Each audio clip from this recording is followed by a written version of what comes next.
శ్రోతలకు నా హృదయపూర్వక నమస్కారములు. మన శ్రోతలలో ఒక సోదరుడు ప్రశ్నను పంపడం జరిగింది. ఆ ప్రశ్న, శక్తిని అన్న స్థితిని తెలుసుకున్న తర్వాత ఆ స్థితిలో మిగిలిన జీవితం ఎలా ఉంటుంది, జీవన్ముక్త స్థితిలో జీవితం ఎలా సాగుతుంది, దీని గురించి వివరించగలరు? ఇదండి వీరి ప్రశ్న. అంటే మనం రోజు శీర్షికలు అనంత ఆత్మశక్తి గురించి చెప్పుకుంటున్నాం. అయితే ఈ అనంత ఆత్మశక్తి గురించి అన్నప్పుడు అది మనలోని ప్రాణశక్తి, మన యొక్క సంపూర్ణత. అదే ప్రతి మనిషి యొక్క, ప్రతి జీవి యొక్క సంపూర్ణత అనంత ఆత్మశక్తి. ఆ సంపూర్ణతను తెలుసుకునే ప్రయత్నం చేస్తున్నాం అంతే. అంటే ఇప్పుడు మనం చేస్తున్న ప్రయత్నం ఏదో కొత్తగా మనకు సంబంధం లేని దానిని తెలుసుకోవట్లే. మనకే సంబంధించినటువంటి దానిని మనం శరీరం అన్న భావనలో ఉన్నాం. అది నిజమేను, కానీ ఆ భావన సంపూర్ణమైన నిజం కాదు. అది ఒక నిరంతరం మార్పు చెందుతూ, అంటే సృష్టి అంటే నిరంతరం మార్పు చెందుతూ, ఒక సమయంలో ఉద్భవించి, అంటే ఒక సమయంలో పుట్టి, అక్కడి నుంచి నిరంతరం మార్పు చెందుతూ, అంటే ఒకే రూపములో ఒకే రకముగా ఉండకుండా ఒక సమయంలో అంతమైపోతూ, అంటే ఒక సమయంలో ఉండి ఉద్భవించి పుట్టి అక్కడి నుంచి నిరంతరం మార్పు చెందుతూ ఒకే రూపములో ఒకే విధానంలో ఒకే పద్ధతిలో ఉండకుండా అలా మార్పులకు లోనవుతూ మళ్ళీ ఒక టైంలో ఉండకుండా పోతుంది. అంటే మరణము అన్నాం. దీన్ని మనం మరణం అన్నాం, జననము మరణం అన్నాం. మధ్యలో దాన్ని జీవితం అన్నాం. ఈ జీవితం అంతా కదిలిపోతూ ఉంటుంది. మళ్ళీ జీవితంలో కూడా అది ఒకే రకముగా ఉండదు, అది నిరంతరం మార్పుకు లోనైపోతూనే ఉంటుంది. అందుకే దాన్ని మాయ అంటారు. మాయ అంటే లేనిదేని కాదు. ఇప్పుడు ఇది ఇలా ఉంది అనుకుంటే మళ్ళీ మారిపోయి ఉంటుంది. అది ఎప్పటికీ మార్పులు చెందిపోతూ ఉంటుంది. సృష్టి అంతా అలాగే ఉంటుంది, మారిపోతూ ఉంటుంది నిరంతరం. అది మాయ అంటే. అది శరీరం. ఇప్పుడు అది మనం అనుకుంటున్నాం. అది నేను అనుకోవటం వల్ల మనకేమనిపిస్తుందంటే, నేను పుట్టాను, నేను పెరుగుతూ ఉన్నాను, జీవిస్తూ ఉన్నాను, మరణిస్తాను. పుట్టడంతో మొదలయ్యాను, మరణంతో నశించిపోతాను, మధ్యలో ఈ శరీరముతో జీవిస్తూ ఉన్నాను, కనుక ఈ శరీరమే నేను. పుట్టుక ఈ శరీరానికి జరిగింది, జీవితం ఈ శరీరంతో జీవిస్తున్నాను, మరణం ఈ శరీరానికి వస్తుంది. అంటే నేను మరణంతో అంతమైపోతాను అనేటువంటి సహజ భావనలో మనుషులందరూ జీవిస్తున్నారు. ఈ మనుషుల భావనలోనే మిగిలిన జంతువులు, చెట్లు కూడా ఇలాగే ఉంటాయి అని భావించుకుంటున్నారు. ఇది ఒక సహజ సామాన్య జీవితం. మామూలుగా అందరం జీవించే జీవన విధానం ఇంతే. ఇక్కడే మనకి ఆత్మశక్తి, మనలోని ప్రాణశక్తి, అంటే మరణించినప్పుడు ఏం జరిగింది, అసలు పుట్టినప్పుడు ఏం జరిగింది. అంటే పుట్టినప్పుడు శరీరములో ప్రాణశక్తి ఉన్నది. పుట్టిన శరీరము నిరంతరము మారిపోతూ జీవించటము అనే ప్రక్రియ జరుగుతున్నప్పుడు ఆ శరీరములో ప్రాణశక్తి ఉన్నది. అందువలన శరీరం అలా జీవిస్తూ ఉన్నది. మరణములో ఏమి జరిగింది, ప్రాణశక్తి అనేది ఆ శరీరములో లేదు. ఇప్పటి వరకు ఈ శరీరము అని నేను భావించుకున్న భావనలకు సంబంధించిన పూర్తి శరీరం అక్కడే ఉంది. అక్కడి నుంచి కన్ఫ్యూజన్ మొదలైంది, కొంతమందికి ఆలోచన మొదలైంది. కొంతమందికి అదేం పట్టించుకోకుండా చనిపోయినటువంటి వ్యక్తిని కాల్చేసి పూర్తి చేసి ఎవరి జీవితం వాళ్ళు జీవించుకుంటూ వెళ్ళిపోయారు. ఎక్కువ మంది, అంటే మెజారిటీ ప్రజలందరూ అలాగే జీవిస్తున్నారు. కానీ అక్కడక్కడ ఏ లక్షలోనో ఏ కోటిలోనో ఒకరికి ఒక ఆలోచన కలుగుతుంది, ఈ ప్రాణం పోవటం ఏంటి, అసలు ఈ ప్రాణం ఉండటం ఏంటి, అసలు ఈ ప్రాణం అంటే ఏమిటి అని. దానినే ప్రాణం అంటే ఏమిటి అని పరిశీలించినప్పుడు, ప్రాణం అనేది మనం పెట్టుకున్న పేరేనండి, పేర్లను పెట్టుకోబాకండి. పేర్లు ఊరికనే పెట్టుకున్నాం అంతే, మనకు ఐడెంటిఫికేషన్ కోసం. ఆ ప్రాణం అనేటువంటి శక్తి ఏదున్నదో దాన్ని శక్తి అని కూడా అన్నారు. దానిని ఎలా అయినా నాలో నేను ఉండగానే, అంటే ఈ శరీరంతో నేను జీవించి ఉండగానే నాలో ప్రాణశక్తిగా ఉన్నదేంటి, మరణంలో నాలో ప్రాణశక్తిగా లేనిదేమిటి, ఆ ఉన్న ప్రాణశక్తిని నేను తెలుసుకోవాలని 1,00,000లో 1 ప్రయత్నించారు. ఆ ప్రయత్నించిన వాళ్ళకి దొరికినటువంటి సమాధానాలు, అనుభవాలు, అనుభూతులు, వాళ్ళకి సంబంధించినటువంటి సమస్త, అంటే మొదటి నుంచి ఆ అనుభూతిని పొందే చివరి వరకు, ఇది ప్రాణశక్తి అని వాళ్ళు నిర్ధారించుకునే వరకు వాళ్ళ ప్రయాణం ఎలా సాగిందో దాన్ని ఆధ్యాత్మికతగా తెలియజేశారు. దాని పేరు ఆధ్యాత్మికత. అదే దానికి ఆత్మ అనే పేరు పెట్టారు. ఆ ప్రాణశక్తికే వాళ్ళు తెలుసుకున్న తర్వాత, అనుభవం పొందిన తర్వాత దానికి ఆత్మ అని పేరు పెట్టారు. దాన్ని ప్రాణశక్తిని మనం ఆత్మశక్తి అని చెప్పుకుంటున్నాం. దానినే బ్రహ్మము అని పిలిచారు. ఆత్మ గూర్చినటువంటి వివరాలు మనం మాట్లాడుకుంటున్నాం కనుక, దానికి సంబంధించిన జ్ఞానాన్ని తెలుసుకుంటున్నాం కనుక ఇది ఆత్మజ్ఞాన చదువు అని మనం చెప్పుకుంటున్నాం. ఆధ్యాత్మికత అన్న కూడా ఇదే. ఆధ్యాత్మికత అన్నా, ఆత్మజ్ఞాన చదువు అన్నా, ప్రాణశక్తిని తెలుసుకోవటం అన్నా, ఆత్మశక్తిని తెలుసుకోవటం అన్నా మన స్వీయ వ్యక్తిగత అంతరంగ చదువు. దీనికి ఒక మతంతో గాని, ఒక దేవుడితో గాని, ఒక గురువుతో గాని, ఒక విధానంతో గాని, ఒక సాధనా పద్ధతులతో గాని దేనితోనూ సంబంధం లేదు. ఇది కేవలము ఒక మనిషికి సంబంధించిన వ్యక్తిగత చదువు.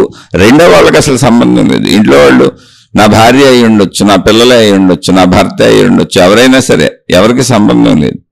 ఎవరికి వారికి వ్యక్తిగత చదువు ఇది. ఎందుకని అంటే నా అంతరంగములోకి ప్రవేశించి నన్ను నేను చూసుకొని, ఆ అంతరంగములో నా శరీరానికి, నా అంతరంగం అనబడే మనసుకి, బుద్ధికి, అహంకారానికి, నాలో ఉన్న సమస్తానికి ఆధారముగా ఉన్న నా ప్రాణశక్తి. అది ఎలా తెలుస్తుంది? ఇంకోళ్ళకి తెలిసే అవకాశం లేదుగా. ఎవరి ప్రాణశక్తిని వాళ్ళే తెలుసుకోవాలి. ఇప్పుడు శరీరంలో నొప్పి ఉంది, ఎవరి నొప్పి వాళ్ళకి తెలుస్తుంది. శరీరానికి ఆకలేస్తుంది, ఎవరి ఆకలి వాళ్ళకి తెలుస్తుంది. శరీరంలో అనుభూతులు కలుగుతున్నాయి, ఎవరి అనుభూతులు ఎవరి అనుభవాలు వాళ్ళకి తెలుస్తాయి. శరీరంలో భావాలు పుడుతున్నాయి, ఎవరి భావాలు వాళ్ళకి తెలుస్తాయి. పక్క వాళ్ళకి తెలిసే ఛాన్సే లేదు. కాబట్టి లోపల తతంగం ఏది, అసలు శరీర సంబంధిత తతంగం ఏది పక్క వాళ్ళకి తెలియదు. శరీరం కనపడుతుంది, ఉందని అంతే. కాబట్టి ఆధ్యాత్మికత వ్యక్తిగతం. ఈ ఆధ్యాత్మికతలో అంశాలు ఏమిటి అంటే నా గూర్చిన అంశమే. నా శరీరము, నా మనసు, నా బుద్ధి, నా అహంకారము, నా ప్రాణశక్తి. అవే నాకు సంబంధించి ఎన్ని ఉంటే అన్ని. అది భౌతికమైన, ఆధ్యాత్మికమైన, మొత్తం నాకు సంబంధించిన అన్నింటి గురించినటువంటి అధ్యయనము జరుగుతుంది. అన్నింటినీ నేను పరిశీలించుకుంటూ ఉంటాను. అధ్యయనం చేయటం అన్నా, పరిశీలించుకోవటం అన్నా, విచారణ మార్గం అన్నా, సెల్ఫ్ ఎంక్వైరీ అన్నా, సాధనలన్నా మొత్తం నన్ను నేను చూసుకోవటమే. నిన్ను నువ్వు తెలుసుకో అన్నా, నన్ను నేను తెలుసుకుంటున్నానన్నా, నన్ను నేను గమనించుకుంటున్నానన్నా, ఏదైనా విషయం ఒకటే. ఇక్కడ నన్ను నేను చూసుకోవటం, నన్ను నేను చదువుకోవటం, అదే ఆధ్యాత్మిక చదువు, ఆత్మజ్ఞాన చదువు. ఇది పూర్తిగా వ్యక్తిగతం. రెండవ వాళ్ళతో అసలు సంబంధమే ఉండదు. ఎందుకనే విషయం కూడా చక్కగా చెప్పాను. ఎందుకని అంటే నా గూర్చి నాకే తెలుస్తుంది. నా ఆకలి నాకే తెలుస్తుంది, నా బాధ నాకే తెలుస్తుంది, నా ఆనందం నాకే తెలుస్తుంది, నా భావం నాకే తెలుస్తుంది. బయట ఎవరికి తెలియదు. నా శరీరం కనపడొచ్చు అంతవరకు. ఇలా సృష్టిలో ఎవరికైనా అంతే. కాబట్టి ఆధ్యాత్మికత అన్నా, ఆత్మజ్ఞాన చదువు అన్నా వ్యక్తిగతము. ముందు ఆ విషయం తెలుసుకోండి. ఇప్పుడు ఇది మనం ఎప్పుడు శీర్షికలు మాట్లాడుకుంటూ వస్తున్నాం. చాలా శీర్షికలు మాట్లాడేసుకున్నాం. 1700 శీర్షికలు దాటిపోయినాయి నెంబరింగ్గా అయితే. విడిగా అయితే 2000 శీర్షికలు పైన దాటిపోయినాయి. ఇప్పుడు ఈ శీర్షికల్లో ఇంచుమించుగా మనం చెప్పుకునేదంతా కూడా ఏ రూపంలో మాట్లాడుకున్నా మన గూర్చిందే ఉంటుంది. మన గూర్చిన విషయమే. అది ఎందులో భౌతిక విషయాలు రావచ్చు, ఏ విషయాలైనా వెళుతూ ఉండొచ్చు, అది మనకు సంబంధించిందే అయి ఉంటుంది. కాబట్టి అది వింటున్న కొంతమందికి సందేహాలు వస్తూ ఉంటాయి. ఇప్పుడు ప్రశ్న అడిగిన వారు రెగ్యులర్గా వింటున్నారు. చాలా ప్రశ్నలు ఇంతకుముందు అడిగారు, అనేక శీర్షికలు వింటూ వస్తున్నారు ఈ ప్రశ్న అడిగినటువంటి వారు. ఇప్పుడు వారి భావన ఏంటంటే శక్తి అనేది అర్థమైంది. అంటే నాలో ఉన్న ప్రాణశక్తి, అదే సృష్టి అంతా వ్యాపించి ఉన్న అనంత ఆత్మశక్తి. ఓకే, ఇప్పుడు ఆ శక్తి అనే భావన నాకు తెలిస్తే, ఇప్పుడు శక్తి అన్న భావన నాకు తెలిసిపోయింది, తెలిసిన తర్వాత జీవితం ఎలా ఉంటుంది అది వారి ప్రశ్న. ఇప్పుడు శక్తి అన్న భావన తెలియనప్పుడు నేను ఈ శరీరం అనుకొని నేను జీవించుకుంటూ వెళ్ళిపోతున్నా. మనందరం అలాగే జీవించుకుంటున్నాం. అందుకని శక్తి అనే భావన గురించి చెప్పుకునే ప్రయత్నం చేస్తున్నాం. ఆ శక్తి అనే భావన తెలిస్తే మన సంపూర్ణత మనకు అర్థమైనట్టు. శరీరం అనే భావన ఏంటి అంటే మనకు మన గురించి ఒక 25% తెలిసిందండి. శరీరం అనేది ఒక 25%. అలా అని ఇక్కడ ఇంకోటి ఉంది, శరీరమును అశ్రద్ధ చేయటం కుదరదు. ఎందుకనంటే శరీరము లేకపోతే శక్తి అనే భావాన్ని తెలుసుకోవటం కూడా కుదరదు. ముందు ఆ విషయం తెలుసుకోవాలి. శక్తి అనే భావాన్ని తెలుసుకోవాలి అంటే తెలుసుకోవటానికి అవసరమైన గ్రహణ యంత్రమైన శరీరం ఉండాలి. ఒకవేళ శరీరము లేనప్పుడు శక్తి ఎలా ఉంటుంది అంటే ఏ శరీరము లేని శక్తి ఎలా ఉంటుంది అంటే ఆకాశము వలె ఉంటుంది అంతే. ఆకాశం అంటే మన చుట్టూ ఉన్న ఖాళీ, మన పైన ఉన్న ఖాళీ, ఎక్కడ మీకు ఖాళీ కనపడుతున్నా అదంతా ఆకాశమే. ఆకాశం వలె ఉంటుంది. ఇప్పుడు ఆకాశం మనకు ఉంది, మనం దాంట్లోనే తిరుగుతున్నాం, మన పైన ఉంది, మన చుట్టూ ఉంది, మొత్తం ఉన్నదంతా ఆకాశమే. కానీ మనకు అది ఏమీ లేదనుకొని వెళ్ళిపోతున్నాం. అంటే శక్తి అనేటువంటి దాన్ని శరీరం ఉంటేనే తెలుసుకోగలం. శరీరం ఉంటేనే దాన్ని వైపు ప్రయాణించగలం, గ్రహించగలం, అనుభూతి చెందగలం. లేకపోతే శక్తి అనే భావాన్ని తెలుసుకోవడం అసలు కుదరదు. ఎందుకంటే అసలు అన్నింటినీ తెలుసుకుంటానికి అనువుగా మన శరీరం తయారు చేయబడింది. తెలుసుకునేటువంటి శక్తి శరీరంలో ఉంది. అందుకే మనకు అన్ని తెలుస్తూ ఉంటాయి, అర్థమవుతూ ఉంటాయి, అనుభవిస్తూ ఉంటాం. కంటితో చూస్తాం, చెవులతో వింటాం, ముక్కుతో వాసన చూస్తాం. మొత్తం ఈ శరీరం అంతా శబ్ద స్పర్శ రూప రస గంధములనేటువంటి 5 ప్రక్రియల ద్వారా, 5 ఇంద్రియముల ద్వారా 5 రకాల అనుభూతులను కోటాను కోట్లుగా, ఒక్కొక్క అనుభూతిలో కోటాను కోట్ల అనుభూతులు, మళ్ళీ ఒక్కొక్క రుచిలో కోటాను కోట్ల రుచులు, ఒక్కొక్క వాసనలో ఎన్నో కోటాను కోట్ల వాసనలు, ఒక్కొక్క దృశ్యము కంటితో ఎన్నో కోటాను కోట్ల దృశ్యములు. అలా సృష్టిని ఆనందంగా దర్శిస్తూ అనుభవిస్తూ వాటి నుంచి దాన్ని అర్థం చేసుకుని జ్ఞాన రూపంలోకి మలుచుకుంటూ ఏదో అర్థమైంది నాకు అనేటువంటి ఒక భావంతో జీవిస్తూ ఉంటాం. అంటే గ్రహించటం ఉంది, చూడటం, గ్రహించటం అనేటువంటిది ఇంద్రియముల ద్వారా ఉంది, గ్రహించిన దాన్ని అనుభవించటం అనేది ఉంది, అనుభవించిన దాని ద్వారా జ్ఞానాన్ని పొందటము అనేది ఉంది. అంటే అనుభవం ఆఖరికి జ్ఞానాన్ని మిగిలిస్తుంది. ఆ జ్ఞానములో ఒక సంపూర్ణత ఉంటుంది, అర్థమైంది, తెలిసింది, ఇది ఎలా ఉన్నది అని ఆఖరి స్థితి అది. అక్కడ అది మిగిలిపోద్ది, ఇంకా అది శాశ్వతంగా మిగిలిపోద్ది. ఎప్పుడైతే అది జ్ఞాన రూపం ధరించిందో అది శాశ్వతత్వాన్ని పొందేసింది. పదార్థ రూపంలో అది నశించిపోయి ఉండొచ్చు. ఇప్పుడు తీపి ఎలా ఉంటుంది అనే భావం మన శరీరం ఉన్నంత వరకు మనకు గుర్తుంటుంది. మనకి ఈ శరీరం ఉన్నంత వరకే మనం ఇప్పుడు మాట్లాడుకునేది కాబట్టి శరీరం ఉన్నంత వరకు గుర్తుంటుంది. మీరు తీపిన తర్వాత తినకపోవచ్చు, ఆ పదార్థం మీ దగ్గర ఉండకపోవచ్చు, కానీ తీపి గుర్తుంటుంది, పులుపు గుర్తుంటుంది, కారం గుర్తుంటుంది, చేదు గుర్తుంటుంది, షడ్రుచులు గుర్తుంటాయి. అలాగే మనం అనుభవించిన అన్నీ గుర్తుంటాయి. ఇవన్నీ జ్ఞాన రూపంగా మారిపోయినాయి. అది ఎందుకని ఒక సజీవత్వాన్ని పొందినాయి. అలా జ్ఞాన రూపంగా మారిపోయి సజీవత్వాన్ని పొందడానికి కారణం ఏంటి అంటే మనలో ఉన్న ప్రాణశక్తిలోకి కలిసినాయి. శరీరం ప్రయత్నించింది, వస్తువుల్ని తెచ్చుకుంది, అనుభవించింది, అది కూడా శరీరమే. కానీ అనుభవం తర్వాత ఇది ఇలా ఉన్నది అన్న భావన ప్రాణశక్తిని కలిసింది. సంపూర్ణ వివరాలతో వెళ్ళి ప్రాణశక్తిని కలిసింది. అంటే దాని రూపు, రంగు, రుచి, వాసన, ఆ అనుభవం ఎలా ఉన్నది అన్న అన్నిటితో కలిపి వెళ్ళి ప్రాణశక్తిలో కలిసింది. ప్రాణశక్తిలో ఎప్పుడైతే కలిసిందో అది ఒక సజీవత్వమును పొంది ఉండిపోయింది మన లోపల. అక్కడ పదార్థం లేదు, పదార్థపు తాలూకా చిహ్నాలన్నీ ఉన్నాయి, దానికి సంబంధించిన అనుభవాలన్నీ ఉన్నాయి. కాబట్టి పదార్థం ఉన్నా లేకపోయినా ఇప్పుడు ఆ విషయము మనలో ఉండిపోయింది జ్ఞాన రూపంలో. అంటే అది ఆ పదార్థము మరణించి ఉండొచ్చు, నశించిపోయి ఉండొచ్చు, కానీ అది జ్ఞాన రూపంలో శాశ్వతత్వాన్ని పొందేసింది. ఇలా ప్రాణశక్తిని కలిసిన ఏదైనా శాశ్వతత్వాన్ని పొందుతుంది. మనం గమనించాల్సింది అది. శరీరంతో ఏదైనా సరే ప్రయత్నించి అనుభవించి, ప్రయత్నించేది శరీరం, పొందేది శరీరం, అనుభవించేది శరీరం. కానీ అనుభవం తర్వాత చివరి స్థాయి ఏంటి అంటే అనుభవం ప్రాణశక్తిని చేరి జ్ఞానముగా మిగిలిపోతుంది. అవన్నీ ఉండిపోతాయి. అలా దానినే మనం మనస్సు అని పిలిచాం. అలా మనలో గుర్తున్న విషయాలన్నీ అవి మనస్సు అంటే. ప్రాణశక్తిని చేరిన ప్రతిదీ కూడా సజీవత్వాన్ని పొందుతుంది. ఇక్కడ పాయింట్ అది. అంటే వస్తువు నశించిపోయింది, వస్తువు లేదు ఇప్పుడు బయట. మనం తినేసాం ఒక పండు, మనం తినేసాం ఒక స్వీటు, మనం అనుభవించేసాం, అది లేదు అక్కడ. కానీ అది మనలో సజీవంగా ఉంది. దాని మెమరీ అంతా మనలో ఉంది. అది ఒక సజీవత్వాన్ని పొందింది ఇక్కడ. ఇలా ఎందుకు జరుగుతుంది అంటే ప్రాణశక్తి అనేది ఒక సజీవత్వము. దానిని తాకిన ఏదైనా దానిలో అయిపోద్ది అంతే. అయితే ఇక్కడ దాన్ని తాకినవి విషయాలు కనుక, అంటే ప్రాణశక్తి సజీవత్వమే. కానీ మరి ప్రాణశక్తి మనకు ఎందుకు అర్థం కావట్లేదు? ప్రాణశక్తి కూడా మనకు పదార్థంలాగా తెలియాలి కదా. ఓ మనిషిలాగా, ఓ చెట్టులాగా, ఓ పుట్టలాగా, ఒక గుట్టలాగా, సృష్టిలో కనబడుతున్న అనేకములాగా ప్రాణశక్తి ఎందుకు తెలియటం లేదు? ప్రాణశక్తి కూడా మనకు తెలియాలి కదా. మరి అంటే ప్రాణశక్తి అనేది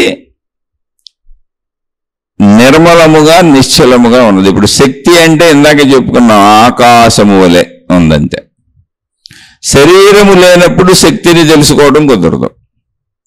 శరీరము ద్వారా, శరీరం ఉండి శరీరము ద్వారా ప్రయత్నించి పదార్థమును పొంది ఆ పదార్థమును అనుభవించి అలా అనుభవంగా మారినటువంటి పదార్థము మొత్తం ఆ ప్రక్రియ అంతా అయిపోయిన తర్వాత జ్ఞానముగా ప్రాణశక్తిలోకి వెళ్ళిపోతుంది. అంటే పదార్థ రూపురేఖలు వెళ్తున్నాయి, అంటే దృశ్యం వెళ్తుంది, శబ్దం వెళ్తుంది, వాసన వెళ్తుంది, రుచి వెళ్తుంది, అనుభవంగా అన్నీ వెళ్ళిపోతున్నాయి, స్పర్శ వెళ్తుంది, అన్నీ వెళ్ళిపోతుంది. అలా మొత్తంగా పదార్థ తత్వం అందులో ఇమిడి ఉంటుంది అనుభవంతో సహా. అది జ్ఞానము. అయితే ఈ గ్రహించే శరీరము లేదనుకోండి, ఇప్పుడు ప్రయత్నించేది ఏంటి? శరీరము. పదార్థం వెనకబడేదేంటి? శరీరము. పదార్థాన్ని తెచ్చుకునేదేంటి? శరీరము. పదార్థాన్ని అనుభవించేదేంటి? శరీరము. ఈ అనుభవాలన్నీ గ్రహణ యంత్రమైన శరీరంలో ఉన్నాయి. శబ్ద స్పర్శ రూప, రూప అంటే దృశ్యములు, రస అంటే రుచి, రుచులు, గంధం అంటే వాసనలు. ఇవన్నీ కూడా శరీరముతో మాత్రమే కుదురుతాయి, విడిగా కుదరవు. అంటే ఆ మార్గము గుండా గ్రహించుట, అనుభవించుట, పొందుట, అర్థం చేసుకొనుట, జ్ఞానముగా మార్చుకొనుట అనే ప్రక్రియ శరీరంతో కుదురుతుంది. శరీరము లేనప్పుడు జ్ఞానముగా మార్చుకోవడం ఉండదు. చాలా మంది మనం ఏమనుకుంటామంటే జీవితాన్ని జీవిస్తున్నాము, జీవించటం, అనుభవించటం అనుకుంటాం, భోగించటం అనుకుంటాం. అందుకని డబ్బుల కోసం పరుగులు పెడతాం, వస్తువుల కోసం పరుగులు పెడతాం, ఇంద్రియ సుఖాల కోసం పరుగులు పెడతాం, నేను నాది నా వాళ్ళు అనుకుంటూ పరుగులు పెడతాం. సినిమాలు, షికారులు, తిరుగుళ్ళు. కోటికి ఒకళ్ళు ఇద్దరు తప్ప 1,000,000 మంది ప్రజలు అలాగే పరుగులు పెడతారు. ఎందుకనంటే శరీర భావన. అసలు శరీరము అనేది అందుకు కాదు, దానికి ఆ లక్షణములు ఇవ్వబడింది. ఎందుకు అంటే దాని ద్వారా గ్రహింపబడిన ప్రతిదీ కూడా జ్ఞానముగా మార్చుకునే మార్గము శరీరము ద్వారానే ఉంది. విడిగా ఆకాశం ఉంది, ప్రాణశక్తి ఉంది, ఆత్మశక్తి, మొత్తం సృష్టి అంతా అదే ఉంది. కానీ దాన్ని గ్రహించడం కుదరదు. అది ఆకాశంలో ఉంది. ఆకాశాన్ని ఇప్పుడు ఏముంది, ఖాళీ అని వెళ్ళిపోతున్నాం. ఇప్పుడు దాన్ని గ్రహించాలి అంటే శరీరం ఉండాలి, ఆ శరీరానికి ఇంద్రియాలు ఉండాలి, ఆ ఇంద్రియాలకు స్వభావాలు ఉండాలి, ఆ స్వభావాలు మళ్ళీ పరుగులు పెట్టాలి, పరుగులు పెట్టాలి, ప్రపంచంలోంచి వస్తువుల్ని తెచ్చుకోవాలి, ఆ వస్తువుల్ని ఇవి అనుభవించాలి. అనుభవించినప్పుడు ఆ అనుభవము ప్రాణశక్తిని తాకి అందులో కలిసి ప్రాణశక్తిని కూడా గుర్తించడానికి, గ్రహించడానికి అనువైనటువంటి గ్రహణ శక్తిగా జ్ఞానం మారాలి. ఈ ప్రాసెస్లంతా జరిగితే ఏమవుతుంది చిట్ట చివరిలో అంటే జ్ఞానం అనే ఒక గ్రహింపు వస్తుంది. ఇలా పంచేంద్రియాల శరీరముతో నిరంతరం చిట్ట చివరి ప్రాసెస్ ఏంటి, చిట్ట చివరి ఏం జరుగుతుంది అన్నప్పుడు అనుభవాలన్నీ అయిపోయినాక అది జ్ఞానంగా మనలో మిగిలిపోతుంది. చాలా మంది ఇప్పుడు అంటే ఇదంతా ఎందుకు చెబుతున్నానంటే, ఒక పెద్ద అమాయకత్వం ఏంటి ఆత్మజ్ఞాన మార్గంలో అంటే, శక్తిని తెలుసుకున్న తర్వాత అని. శక్తిని తెలుసుకున్న తర్వాత ఇంకా అనే భావన ఉండదు. శక్తిని తెలుసుకున్నా శక్తిని తెలుసుకోకపోయినా మీరు శరీరమే, శరీరంతోనే ఉంటారు. మీకు శరీరము ఉన్నంత వరకు మాత్రమే శక్తి భావన కూడా ఉంటుంది. శరీరం ఉన్నంత వరకు సృష్టి భావన ఎలా ఉందో, శరీరం ఉన్నంత వరకు నేనున్నానన్న భావన ఎలా ఉందో, శరీరం ఉన్నంత వరకు నేను నాది నా వాళ్ళనే భావన ఎలా ఉందో, శరీరం ఉన్నంత వరకు ఈ శరీరము నేననే పరిమిత భావన, ఈ శరీరానికి భిన్నంగా అనేకం ఉన్నాయి, అనేక మంది మనుషులు ఉన్నారు, అనేక చెట్లు ఉన్నాయి, సృష్టి అంతా ఉందనే భావన ఎలా ఉందో, జీవన్ముక్తులై శక్తి అనుభవం చెందినాక కూడా అలాగే ఉంటుంది. ఏం మార్పు ఉండదు. ఏదో మార్పులు ఉన్నాయని ఎవరన్నా చెబితే వాళ్ళు మిమ్మల్ని మోసం చేస్తున్నారు. సింపుల్. మహిమలు, మాయలు, అద్భుతాలు, గారడీలు, యంత్రాలు, తంత్రాలు, మంత్రాలు ఇవన్నీ సంపూర్ణంగా మిమ్మల్ని 100కి 100 మోసం చేస్తున్నారు. మీరు కూడా మోసపోతున్నారు. శక్తి అంటే మీరు ఏదో అద్భుతాలు అనుకుంటున్నారు, వెలుగులు చెమ్మటం అనుకుంటున్నారు, ఏదో సినిమాల్లో చూపించినట్టు ఆకాశం నుంచి కిందకి ఏదో వచ్చేసినట్టు భావించుకుంటున్నారు, వర్షాకాలంలో మెరుపులను చూసినట్టు ఏదో ఊహించుకుంటున్నారు. అవన్నీ జస్ట్ ఊరికినే సినిమాల్లో, భాషల్లో, భావాల్లో చెప్పటానికి ఒక విషయాన్ని బాగా హైప్ చేసి మనిషిలో ఒక రకమైనటువంటి క్యూరియాసిటీని పెంచారు అంతే. అంతే తప్ప ఏం ఉండదు అక్కడ. చాలా నార్మల్గా ఉంటుంది, అత్యంత సహజంగా ఉండదు. ఇప్పుడు నేను అసలు ఏ శక్తి తెలియనప్పుడు మీరు ఎంత సహజంగా జీవించారో, నేను ఈ శరీరం అని శక్తి తెలుసుకున్నా కూడా మీరు అంతే సహజంగా జీవిస్తారు. జీవన విధానంలో మార్పు రాదు, కానీ గుణములలో మార్పు వస్తుంది. అందుకని శక్తి తెలుసుకున్నాక జీవితం ఎలా ఉంటుంది అనేటువంటి ఒక అద్భుతాన్ని ఏదో ఊహించుకోబాకండి. అక్కడ ఏ అద్భుతం ఉండదు, అసలు అద్భుతమే ఉండదు. ఎందుకని అసలు మీరు రోజువారీ జీవితంలో ప్రతిరోజు ప్రతి వ్యక్తి తన శక్తిలోకి తను వెళ్తూనే ఉన్నాడు. శక్తికి వెళ్లకుండా ఎలా కుదురుతుంది? శక్తి లేకుండా అసలు శరీరం పనిచేయదుగా. శక్తి లేకపోతే మనిషి చచ్చిపోతాడుగా. ఇంకా శక్తిని తెలుసుకున్నాకేంటి? శక్తిని వాడుకుంటూనేగా బతుకుతున్నాం. ఇప్పుడు మనం శక్తిని వాడుకుంటూ కదా బతికేది. ప్రాణశక్తి లేదా ఇప్పుడు మనలో? అయితే ప్రాణశక్తిని నేను అనుకోకుండా శరీరం నేను అనుకున్నాను. శరీరం నేను అనుకునేది అబద్ధమేం కాదే. ప్రాణశక్తి శరీరంలో ఉన్నప్పుడు శరీరం నేనని భావన కలుగుద్ది. 100% అది. ప్రాణశక్తి శరీరంలో ఉన్నంతకాలం శరీర లక్షణాలు పనిచేస్తూ ఉంటాయి. కరెంటు ఫ్యానులోకి వస్తున్నంతకాలం ఫ్యాన్ తన తిరుగుతూ ఉంటుంది. మనం స్విచ్ చేస్తే ఆ ఫ్యాన్ తిరుగుతున్నప్పుడు ఏం జరుగుతుంది ప్రక్రియ అంటే గాలి వస్తుంది అంతే. ఇంకా అది మారదు ఎప్పటికే. గాలి ఎప్పుడు ఆగిపోద్ది? కరెంటు లేకపోతే ఆగిపోద్ది. కరెంట్ వెళ్తే ఏమవుతుంది అంటే ఏమవుతుంది? ఫ్యాన్ తిరుగుతుంది అంతే. ఇప్పుడు ఫ్యాన్కి తిరుగుతున్న ఫ్యాన్కి కరెంటు నన్ను తిప్పుతున్నది, కరెంటును నేనే, ఈ ఫ్యాన్ అనే శరీరము నేను కాదు అని తెలిసింది అనుకోండి, ఊరికి అనుకుందాం. కాకుండా వెళ్ళిపోద్ది. ఇప్పుడు ఫ్యాన్కి ఆ శరీరం ఉంటేనే అసలు నేను తిరుగుతాను, గాలి రావటం, ఆ తిరగటం వల్ల కదా నేననే భావన ఉంటుంది. అప్పుడు కదా కరెంటును గుర్తించడం. కరెంటు వలన తిరుగుతున్నాను. ముందేమనుకున్నాను? నేనే తిరుగుతున్నాను అనుకున్నాను. ఇప్పుడు శరీరంతో మనం ఏమనుకుంటున్నాం? నేనే తిరుగుతున్నాను అనుకుంటున్నాం. ఓకే, అందులో అనుమానం ఏం లేదు, నేనే తిరుగుతున్నాను. మరి చచ్చిపోయినప్పుడు నేనే చచ్చిపోయాను. మరి చచ్చిపోతే జరిగింది ఏంటి? బతికున్నప్పుడు ఉన్నదేంటి? అదే శరీరం కదా. చచ్చిపోయినప్పుడు శరీరం ఏం మారలేదు. కొంచెం శరీరం ఏమన్నా తగ్గిపోయింది అనుకోండి, కొన్ని అవయవాలు ఎగిరిపోయినాయి అనుకోండి, పోన్లే అవయవాలు పోయినాయి, చచ్చిపోయారు అనుకోవచ్చు. లేదే, అన్నీ అక్కడే ఉన్నాయి.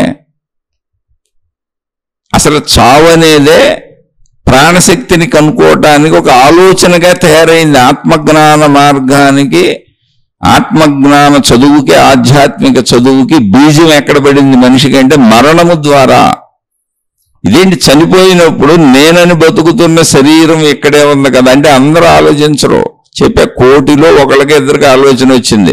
మిగిలిన వాళ్ళంతా ఇంకా ఇది అయిపోయిందిలే, కాల్ చేయండి, పూర్తి చేయండి, ఇది ఇంతే సృష్టి విధానం అన్నారు. దానికి మతాలు పెట్టుకున్నారు, మార్గాలు పెట్టుకున్నారు, దేవుళ్ళని పెట్టుకున్నారు.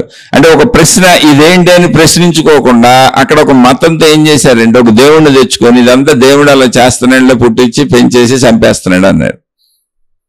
పుట్టించడానికి ఒక దేవుణ్ణి పెట్టుకున్నారు, పెంచడానికి ఒక దేవుణ్ణి పెట్టుకున్నారు, చంపేయడానికి ఒక దేవుణ్ణి పెట్టుకున్నారు. ఎవరి మతంలో వాళ్ళు. లేదా కొన్ని మతాల వాళ్ళు ఇలా రకరకాల దేవుళ్ళని పెట్టుకుంటూ కొన్ని మతాల వాళ్ళు ఒక దేవుడే మొత్తం చేస్తున్నాడు అన్నారు. ఇప్పుడు ఏమైంది? ఇంక నువ్వు ఆలోచించక్కర్లా. అందుకే మతం నిన్ను ఎప్పుడు మబ్బులో ఉంచుతుంది, మభ్య పెడుతుంది. నువ్వు నిజంగా ఆలోచిస్తే మతం నిన్ను మబ్బులో ఉంచుతుంది, మభ్య పెడుతుంది, సత్యం నీకు తెలియనివ్వట్లేదు. నువ్వు ఇప్పుడు మతంలో ఉండటం వల్ల ఏమవుతుందంటే సత్యం తెలుసుకోవట్లేదు. నువ్వు దేవుళ్ళు, దేవతలు, గురువులు, మహాత్ములని మత విధానాలలో, మార్గ విధానాలలో, దైవ విధానాలలో సాగడం వలన నువ్వు అక్కడికి చావుని పులిస్టా పెట్టేసుకుంటావు. అందరూ అందుకే కోటాను కోట్ల మంది అలాగే బతుకుతున్నారు. ఒక్క ఆత్మజ్ఞాన చదువు మాత్రమే నీకు సరైనటువంటి నీలో ఉన్న వివేకాన్ని మేల్కొల్పి నిన్నే ఆలోచించమంటుంది. అదే నీకు బోధన చేయట్లేదు. అక్కడ బోధ చేయడానికి ఎవరు లేరు. అసలు నీ గురించి నువ్వు తెలుసుకునేదానికి ఎవడు చెబుతాడు నీకు వచ్చి? కానీ మతం అలా కాదు. నువ్వు అసలు ఆలోచించబోక మొత్తం నేనే చెబుతానంటుంది. నీకు మొత్తం మతం చెప్పేస్తుంది. ఆ మొత్తం ఉందో లేదో నీకు అనవసరం, నమ్మంటుంది. అంతే. నువ్వు ఆలోచించొద్దు, నేను ఆలోచిస్తానంటుంది. ఇప్పుడు గురువు వస్తాడు, కోట్ల మందికి నేనే చెప్పేస్తానంటాడు, మీరెవరో ఆలోచించొద్దు అంటాడు. ఎన్ని కోట్ల మంది అయినా పర్లేదు, ప్రపంచ వ్యాప్తంగా అందరికీ నేను ఒక్కడనే చెప్పేస్తాను, మీరందరూ ఆలోచించకుండా, బుర్రలు పెట్టి ఆలోచించకండి, నేను చెప్పింది చేయండి చాలు అంటాడు. నువ్వు ఏమంటే మనం శ్లోకం చదివేసుకుంటాం, గురు బ్రహ్మ గురు విష్ణు గురుదేవో మహేశ్వర గురు సాక్షాత్ పరబ్రహ్మ తస్మై శ్రీ గురవే నమః. అంటే నేను గురువులను కించపరచట్లా, మూఢత్వాన్ని వదిలేయాలి. ఇప్పుడు ఈ శ్లోకానికి 1000 మంది 1000 రకాల అర్థాలు చెప్పుకోవచ్చు. ఈ గురువులందరూ వాళ్ళకి తగిన అర్థం చెప్పుకున్నారు. గురువు అంటే ఎవడు? మనలాంటి మనిషిని గురువు అంటే. మనలాంటి మనిషి గురువు ఎందుకు అవుతాడు? అసలు నీలా కాళ్ళు చేతులు ఉండి, నీలా అన్ని శరీరం మొత్తం నీలాగానే ఉండి, నీలాగానే బతుకుతూ, నీలా గాలి పీల్చుకుంటూ, నీలా అన్నం తింటూ, డ్రెస్ మార్చినంత మాత్రాన్ని గురువు అయిపోతాడా? జుట్లు పెంచి జడలు కట్టించేసినంత మాత్రాన్ని, గడ్డాలు పెంచేసినంత మాత్రాన్ని గురువు అయిపోతాడు? నీలాంటి మనిషేగా. ఒకవేళ అలా గురువు అవుతాడు అంటే యవనంలో ఉండుకోమనండి, శరీరాన్ని మార్చుకోకుండా, మారనివ్వకుండా చూసుకోమనండి, వృద్ధాప్యం రానివ్వకుండా చూసుకోమనండి. అనవసరం ఇప్పుడు గోళ్ళు పెరుగుతుంటే కట్ చేసుకుంటాం మనం. ఎందుకని? దాన్ని పెరగటం మనం ఆపలేం కనుక. వాళ్ళు చక్కగా అనవసరమైన వద్దని చెప్పండి, జుట్టు పెరగనే వద్దు, ఎందుకు అనవసరం క్రాఫ్లు వేయించుకుంటున్నాం. గోళ్ళు పెరగనే వద్దు, చేసుకోమనండి చక్కగా. ఎప్పుడు యవనంలో ఉండిపోమనండి. భోజనాలు చేయొద్దానండి. మనం అసలు భోజనం కోసమే, కూటు కోసం కోటి విద్యలు. వితండవాదం కాదు, విజ్ఞానవాదం. విజ్ఞానం ఇది కూడా వాదనేం లేదు, ఎవరికి చెప్పేది ఏం లేదు, వినేవాళ్ళకి అంతే. మీకు కావాలంటే ఆలోచించుకోండి, లేకపోతే వదిలేండి, నేను మిమ్మల్ని నమ్మమని కూడా చెప్పట్లేదు. అసలు మతం ఒక హద్దులు పెట్టేసి మనిషిని ఆలోచింపకుండా చేసింది. ఎంత ప్రమాదం వచ్చింది చూడండి. నీ గురించి నువ్వు ఆలోచించట్లేదు, చావుతో పూర్తి చేసి కాల్చేసి ఆ దేవుడికి అంకితం చేసేసి, దేవుడు ఉన్నాడు ఆయన చూసుకుంటాడని ఇంటికి వెళ్ళి మన బతుకు మనం బతికేద్దాం. మళ్ళీ మనం చచ్చిపోయినాక ఎంత కాల్చేసి పూర్తి చేసి. మీరు మతంలో ఉన్నంతకాలం, దేవుళ్ళతో ఉన్నంతకాలం, దేవతలతో ఉన్నంతకాలం, మీరు విజ్ఞానాన్ని ఉపయోగించకుండా ఆ మూఢత్వంలో ఉన్నంతకాలం ఇలాగే ఉంటుంది జీవితం. అలానే మతంలో లేదు, నేను వచ్చి ఇప్పుడు విజ్ఞానాన్ని ఉపయోగించాను, తెలుసుకున్నానంటే నేను చావకుండా ఉంటానంటే అసలు ఆ పరంపర ఆగదో, సృష్టి విధానం ఆగదు, సృష్టి విధానం మారదో. మతం నిన్ను ఆలోచించనివ్వట్లేదు, మార్గం నిన్ను ఆలోచించనివ్వట్లేదు, ఈ గురువులు, మాతాజీలు వీళ్ళందరూ కూడా నిన్ను ఆలోచించనివ్వట్లేదు. మేము చెప్పేస్తామంటున్నారు. నువ్వు ఈ డ్రెస్సులు వేసుకో, ఈ రంగు బట్టలు కట్టుకో, నీ జుట్టు ఎలా పెట్టుకో, నీకు క్రాఫ్ట్లు ఎలా వేసుకో, రూల్స్ ఉన్నాయి. గురువులకు తెలుసు మీకు. కొన్ని మత సాంప్రదాయాల్లో గుండు కొట్టించేసుకోవాలి, కొన్ని మత సాంప్రదాయాలలో జుట్టు బాగా పెంచేయాలి, గడ్డలు పెంచేయాలి. కొన్ని మతాల గురువులు, కొన్ని విధానాల గురువులు అబ్బే క్లీన్ షేవ్ చేయాలి, నీట్గా ఉండాలి, మీరు చక్కగా ఉండాలి, బట్టలు బాగుండాలి, ఇదిగో ఈ డ్రెస్సులు వేసుకోవాలి. ఏం లేదు, ఊరికనే ఒక మనిషి తన నోటితో తనకి ఇష్టం వచ్చినవి చెబుతున్నాడు, ఇది నా మార్గం, నా విధానం, ఇది నా పద్ధతి అని. ఏముంది అందులో? బాహ్య విషయాలకు ఏముంది అంటున్నా. ఏ రంగు బట్టలు కట్టుకుంటే ఏమవుద్ది, ఏ రంగు బొట్లు పెట్టుకుంటే ఏమవుద్ది, అసలు బొట్టు పెట్టుకుంటే ఏమవుద్ది, పెట్టుకోపోతే ఏమవుద్ది, జుట్టు పెంచితే ఏమవుద్ది, పెంచకపోతే ఏమవుద్ది అని బాహ్య వేషధారణ కదా. కానీ మతం ఎప్పుడు నిన్ను అక్కడ ఆపేస్తుంది, చావుతో పులిస్టా పెట్టేస్తుంది. నేను ఇంకా పరిశీలించనివట్లా. అసలు ఈ చావు ఏంటని పరిశీలిద్దాము అంటే ప్రాబ్లం ఏమైపోయిందంటే దేవుడు అంటుందంటే దేవుడు. ఇంకా దేవుడు వచ్చినాక నా ఆలోచన లేదు, నమ్మకం అంతే, ఆలోచన అక్కర్లేదని చెబుతున్నారు. ఈ గురువులు వీళ్ళందరూ మేము పుస్తకాలు రాసేస్తాం. ఇప్పుడున్న ప్రస్తుత గురువులు మీరు చూడండి, ఒక్కడన్నా ఆ గురువు అంతటోడిని తయారు చేశాడా? ఒక్క గురువు అన్నా తన అంతటోడిని తయారు చేశాడా? నీకు అర్థమైంది, మీరు వాడికి ఎందుకు అర్థమవుదు అంటే నువ్వు ఎప్పటికీ చెయ్యవు. ఎందుకో తెలుసా? నువ్వు గురువుగా ఉండాలంటే మిగిలిన వాళ్ళందరూ గొర్రెలుగా ఉండాలి అంతే. వాళ్ళని శిష్యులని పిలుస్తావో భక్తులని పిలుస్తావో, పేరు గంభీరంగా పెడతావు. నీకు తగ్గట్టుగా రకరకాల పోస్టులు క్రియేట్ చేస్తావు, రకరకాల విధానాలు చేస్తావు. ఇక ప్రపంచంలో ఆడుకుంటావు అంతే. నీ తెలివితే ఆడుకో, ఎక్కడికి పోతావు? సృష్టి సిద్ధాంతాన్ని నువ్వేం తప్పించుకోలేవు, కర్మ సిద్ధాంతాన్ని ఎవరో తప్పించుకోలేవు. అందుకే పెద్ద పెద్ద గురువులకు కూడా బుర్రలు బొక్కడిపోతున్నాయి, నరాలు చిట్లు పోయినాయి. ఒక ఆయనకి ప్రపంచవ్యాప్తంగా శిష్యులు ఉన్నారు, ప్రపంచవ్యాప్తంగా భక్తులు ఉన్నారు, ప్రపంచవ్యాప్తంగా సంస్థలు ఉన్నాయి. టాప్ మోస్ట్ గురువు ఇప్పుడు ఇండియాలో. పాపం ఈ మధ్య 2-3 సార్లు తల్ల నరాలు చిట్లు పోయి రక్తం కారిపోతే 2-3 సార్లు ఆపరేషన్లు చేయించుకున్నాడు.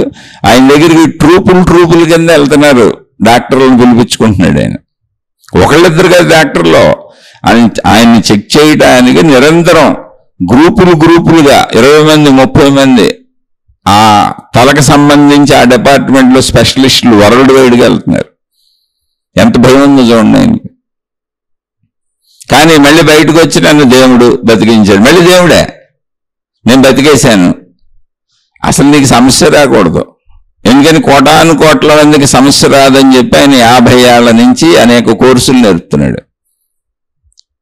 మామూలుగా కోర్సులు కాదు, ప్రపంచంలో అత్యంత ధనవంతుడైన గురువు. ఇలాంటి వాళ్ళు చాలా మంది ఉన్నారు, ఒకళ్ళు కాదు. ప్రతి గురువు ఏదో ఒక రోగాలతో రొష్టు పెట్టిపోయింది ఆ గురువు శరీరం. మేకప్ వేసుకొని వస్తున్నారు అంత. బాగా బాహ్యంగా కొన్ని జబ్బులు బయటపడినప్పుడే మనకు తెలుస్తుంది. అది కూడా ప్రచారం చేయరాటిని మళ్ళీ మహిమలో మాయలు మేకప్లతో స్టేజీలో ప్రచారం చేస్తారు. అంటే నేను ఎందుకు చెబుతున్నానంటే వాళ్ళని కించిపరచాలని కాదు. ఒక మనిషిగా అయితే నువ్వు చేస్తేనే ఉత్తమమైన పనులే. మనుషుల్ని మేలుకొల్పుతున్నావు, మంచితనాన్ని చెబుతున్నావు, ఓకే, అలా నిన్ను గురువు అనమంటే అంటాం. కానీ నువ్వు అక్కడ మీరు ఆలోచించొద్దు, నేను ఆలోచించేస్తాను, మీ వదులు నేను చెప్పేస్తాను, మీకు ఆన్సర్లన్నీ నేను చెప్పేస్తాను, నోటుకు వచ్చిన తప్పుడు కోతలన్నీ కూసుకుంటూ వెళ్ళి మానవుడిని మందబుద్ధిని చేయకూడదు. మానవుడు ఆలోచించాలి, అందుకే జ్ఞానం ఇవ్వబడింది. మానవుణ్ణి ఆలోచించేలా చేసే గురువులందరూ ఉత్తములే. మానవుణ్ణి ఆలోచించేలా చేయగలిగినటువంటి మాతాజీలందరూ ఉత్తములే.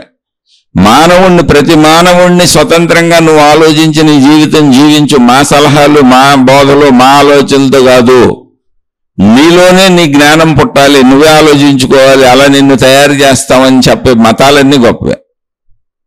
లేకపోతే నువ్వేమో ఒక మూర్ఖుడు అయిపోయి మూఢుడు అయిపోయి ఇంకా గురువుల్ని మతాజీల్ని అనుసరించినాక సహజమైనటువంటి మనిషిగా బ్రతకవలసినటువంటిది కూడా జడత్వంలోకి వెళ్ళిపోయి అన్ని ఇంకా వాళ్ళు చెబితే చేస్తానని. చాలా మంది వెళ్ళి వాళ్ళ గురువులను అడుగుతారు, ఏంటి ఇప్పుడు మా అమ్మాయికి పెళ్లి చేయమంటారా, మా అబ్బాయికి ఇప్పుడు పెళ్లి చేయొచ్చా, పలానా సీట్ వచ్చింది జాయిన్ అవ్వమంటారా, వద్దా లేదా ఇంకో సీట్లు జాయిన్ అవ్వమంటారు. నీళ్ళు లేచైతే అక్కడికి వెళ్తున్నారు. ఎంతమంది ఉన్నారు పాపం. అమాయకత్వమా, అజ్ఞానమా, లేకపోతే గురువులు అలా చేస్తున్నారా, ఇళ్లలో ఉన్న ఆశ అత్యాశ దురాశ అలా ఉందా తెలీదు. అందుకని విచక్షణను పెంచుకోండి. మన శరీర తీరు ఎలా ఉన్నది అంటే జాగ్రత్తగా అర్థం చేసుకోండి. శరీరములో కదలికలు ఉన్నాయి, ఆలోచనలు ఉన్నాయి, అది నిన్ను కదిలించి శరీరానికి అవసరాలు ఉన్నాయి, ఆకలి పడుతుంది అంటే అది సృష్టి చేసిన శరీరం. నువ్వు నేను చేసుకున్న కాదు, మన తెలివి మన ప్రజ్ఞ కాదు, అది ఆటోమేటిక్గా సృష్టి చేసిన శరీరం. అది అవసరాలు ఉన్నాయి, తప్పనిసరిగా నువ్వు తినాలంటే ప్రయత్నించాలి, కదలాల్సింది. ఆకలి కదుపుద్ది నిన్ను, లోపల ఆకలి అనే భావం పుడుతుంది. అలాగే పంచేంద్రియములకు ఆకళ్ళు ఉన్నాయి. కంటికి చూడాలనిపిస్తుంది, చెవికి వినాలనిపిస్తుంది, నోటికి మాట్లాడాలనిపిస్తుంది, నాలుగుకి రుచి తెలుసుకోవాలనిపిస్తుంది, ముక్కుకు వాసన కావాలనిపిస్తుంది, చర్మానికి స్పర్శలు కావాలనిపిస్తుంది, స్త్రీ పురుష శారీరక కోరికలు టీనేజ్ వచ్చిన కానీ అవన్నీ కావాలనిపిస్తాయి. అనిపించేలా పెట్టబడి అన్ని ఆకళ్లే. ఎందుకలా పెట్టబడింది ఆ మూలం తెలుసుకోండి. చాలా మంది ఏంటంటే ఈ శరీరం ఇలా పెట్టబడింది కనుక ఇది నేనేంది అని అనుకుని వెళ్ళిపోతున్నారు, చనిపోతారు. 1,000,000 మంది అలాగే ఉన్నారు, ఒకళ్ళిద్దరు తప్పని చెప్పాక. ఆ ఒకళ్ళిద్దరిలో మనం ఉంటామా ఉండమా అనేది మనం చూసుకోవాలి అంతే. ఉండపోయినా నష్టమేం లేదు, ఉన్న లాభం కూడా ఏం లేదు. విషయం తెలుసుకుంటావు అంతే. కొత్తగా నీకు వచ్చేది ఏమి ఉండదు, కొత్తగా నీకు పోయేది ఏమి ఉండదు. ఓ సంపూర్ణత నీకు అర్థమై జీవిస్తావు అంతే. అంతే తప్ప నీలో స్పెషల్ ఎఫెక్ట్లు ఏమి మారవు. ఈ శరీరం అలాగే ఉంటుంది. గుణమార్పు జరుగుద్ది. గుణమార్పు అంటే చెప్పుకుందాం, అదేముంది, ఊరికి చెడు చేయకుండా మంచిగా బతుకుతాం అంతే. గుణమార్పు అంటే ఏమి ఉండదు. నీకు శక్తి తెలియడం వలన, ఆ ప్రశ్న అడిగిన వాళ్ళకి డైరెక్ట్గా ప్రశ్న చేయవద్దని మళ్ళీ మాట్లాడుకుందాం. శక్తిని తెలుసుకున్న తర్వాత జీవితం ఎలా ఉంటుంది, జీవన్ముక్త జీవితం ఎలా ఉంటుందంటే ఏమీ ఉండదు. ఉన్న తెలుసుకున్న వాళ్ళని జీవన్ముక్తులు అన్నారు. కానీ జీవన్ముక్తులైన వాళ్ళ చరిత్రలన్నీ చదివి చూడండి. ఎన్ని శారీరక బాధలు పడ్డారు, ఎన్ని మానసిక బాధలు పడ్డారు, ఎన్ని ఆర్థిక బాధలు పడ్డారు, ఎన్ని సామాజిక బాధలు పడ్డారు. ఒక మనిషి ఎన్ని పడతాడో అన్నిటికంటే ఎక్కువ పడ్డారు వాళ్ళు. ఎందుకంటే మంచోళ్ళ మీద ఇంకా రాళ్ళు వేస్తారుగా. కానీ ఖచ్చితంగా మంచోళ్ళే బతుకుతారు. అసలు చెడు ఆలోచన రాదు. ఎందుకు రాదు అంటే శరీరము పరిమితముగా ఉన్నా మొత్తము శరీరములు నాకంటే వేరు వేరు వేరు వేరు శరీరాలని నాకు తెలుస్తున్నా, కనపడుతున్నా, సృష్టి అంతా విభేదంగానే అనిపిస్తున్నా విరోధ భావన ఉండదు. ఎందుకనంటే వీటన్నింటికీ ఆధారమైన మూల శక్తిగా ఆత్మశక్తి ఒకటే. శక్తిగా సృష్టిలో మేమందరం ఒకటే. కానీ శరీరపరంగా శరీర ధర్మాల ప్రకారం జీవిద్దాము. ఇప్పుడు శరీర ధర్మాలు ఏంటి? నా మానవ శరీరం ఇలా ఉంటుంది, సింహం శరీరం అలా ఉంటుంది. సింహం లక్షణం ఏంటి? ఆ శరీరం యొక్క సింహం యొక్క ధర్మము లక్షణం ఏంటి? అది మాంసాహార జంతువు, దొరికితే తినేస్తుంది. కాబట్టి నాకు ఇప్పుడు జీవన్ముక్త స్థితి వచ్చింది కదా అని నేను వెళ్ళి సింహం నోట్లో చేతులు పెట్టి ఆడుకోవటం, దాంతో జూలు దువ్వటం, పులులతో ఆడుకోవటం, పావులతో ఆడుకోవటం ఇలాంటివి చేయను. అప్పుడు కూడా నాకు తెలుస్తుంది, పాము కరిస్తే విషం శరీరానికి ఎక్కి విషం వలన శరీరంతో మనిషి చనిపోతాడు. అప్పుడు తెలుసు, ఇప్పుడు తెలుసు. అది ఎప్పుడు తెలుసు, ఇప్పుడు తెలిసిందేమీ మారిపోదో.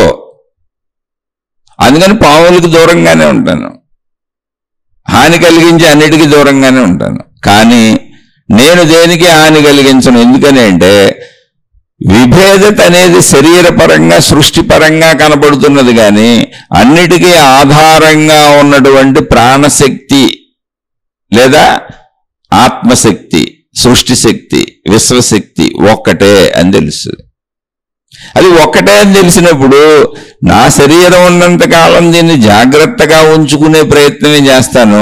మిగిలిన అందరూ వేరు వేరు శరీరాలు, వేరు వేరు గుణాలు, వేరు వేరు భావాలు. ఆ వేరుదంతా నాకు ముందు నుంచి తెలుసు, అదేం పోదో. జంతువులు కానీ మనుషులు కానీ నాకు ముందు నుంచి తెలుసుగా. నేను శక్తిని నేను తెలుసుకోకపో ముందు నుంచి నా జీవితం నాకు తెలుసు, సృష్టి గురించి తెలుసు. ఆ జ్ఞానం అలాగే ఉంటుంది. ఇప్పుడు ఎక్స్ట్రాగా తెలిసిన జ్ఞానం నేను శక్తిని, ఆ శక్తి ఏకత్వముగా ఉన్నది అని. అన్నింటికీ ఆ శక్తి మూలం. పాములో ఉన్న ప్రాణశక్తి కూడా అదే, నాలో ఉన్న ప్రాణశక్తి కూడా అదే, సింహంలో ఉన్న ప్రాణశక్తి కూడా అదే, నాలో ఉన్న ప్రాణశక్తి కూడా అదే.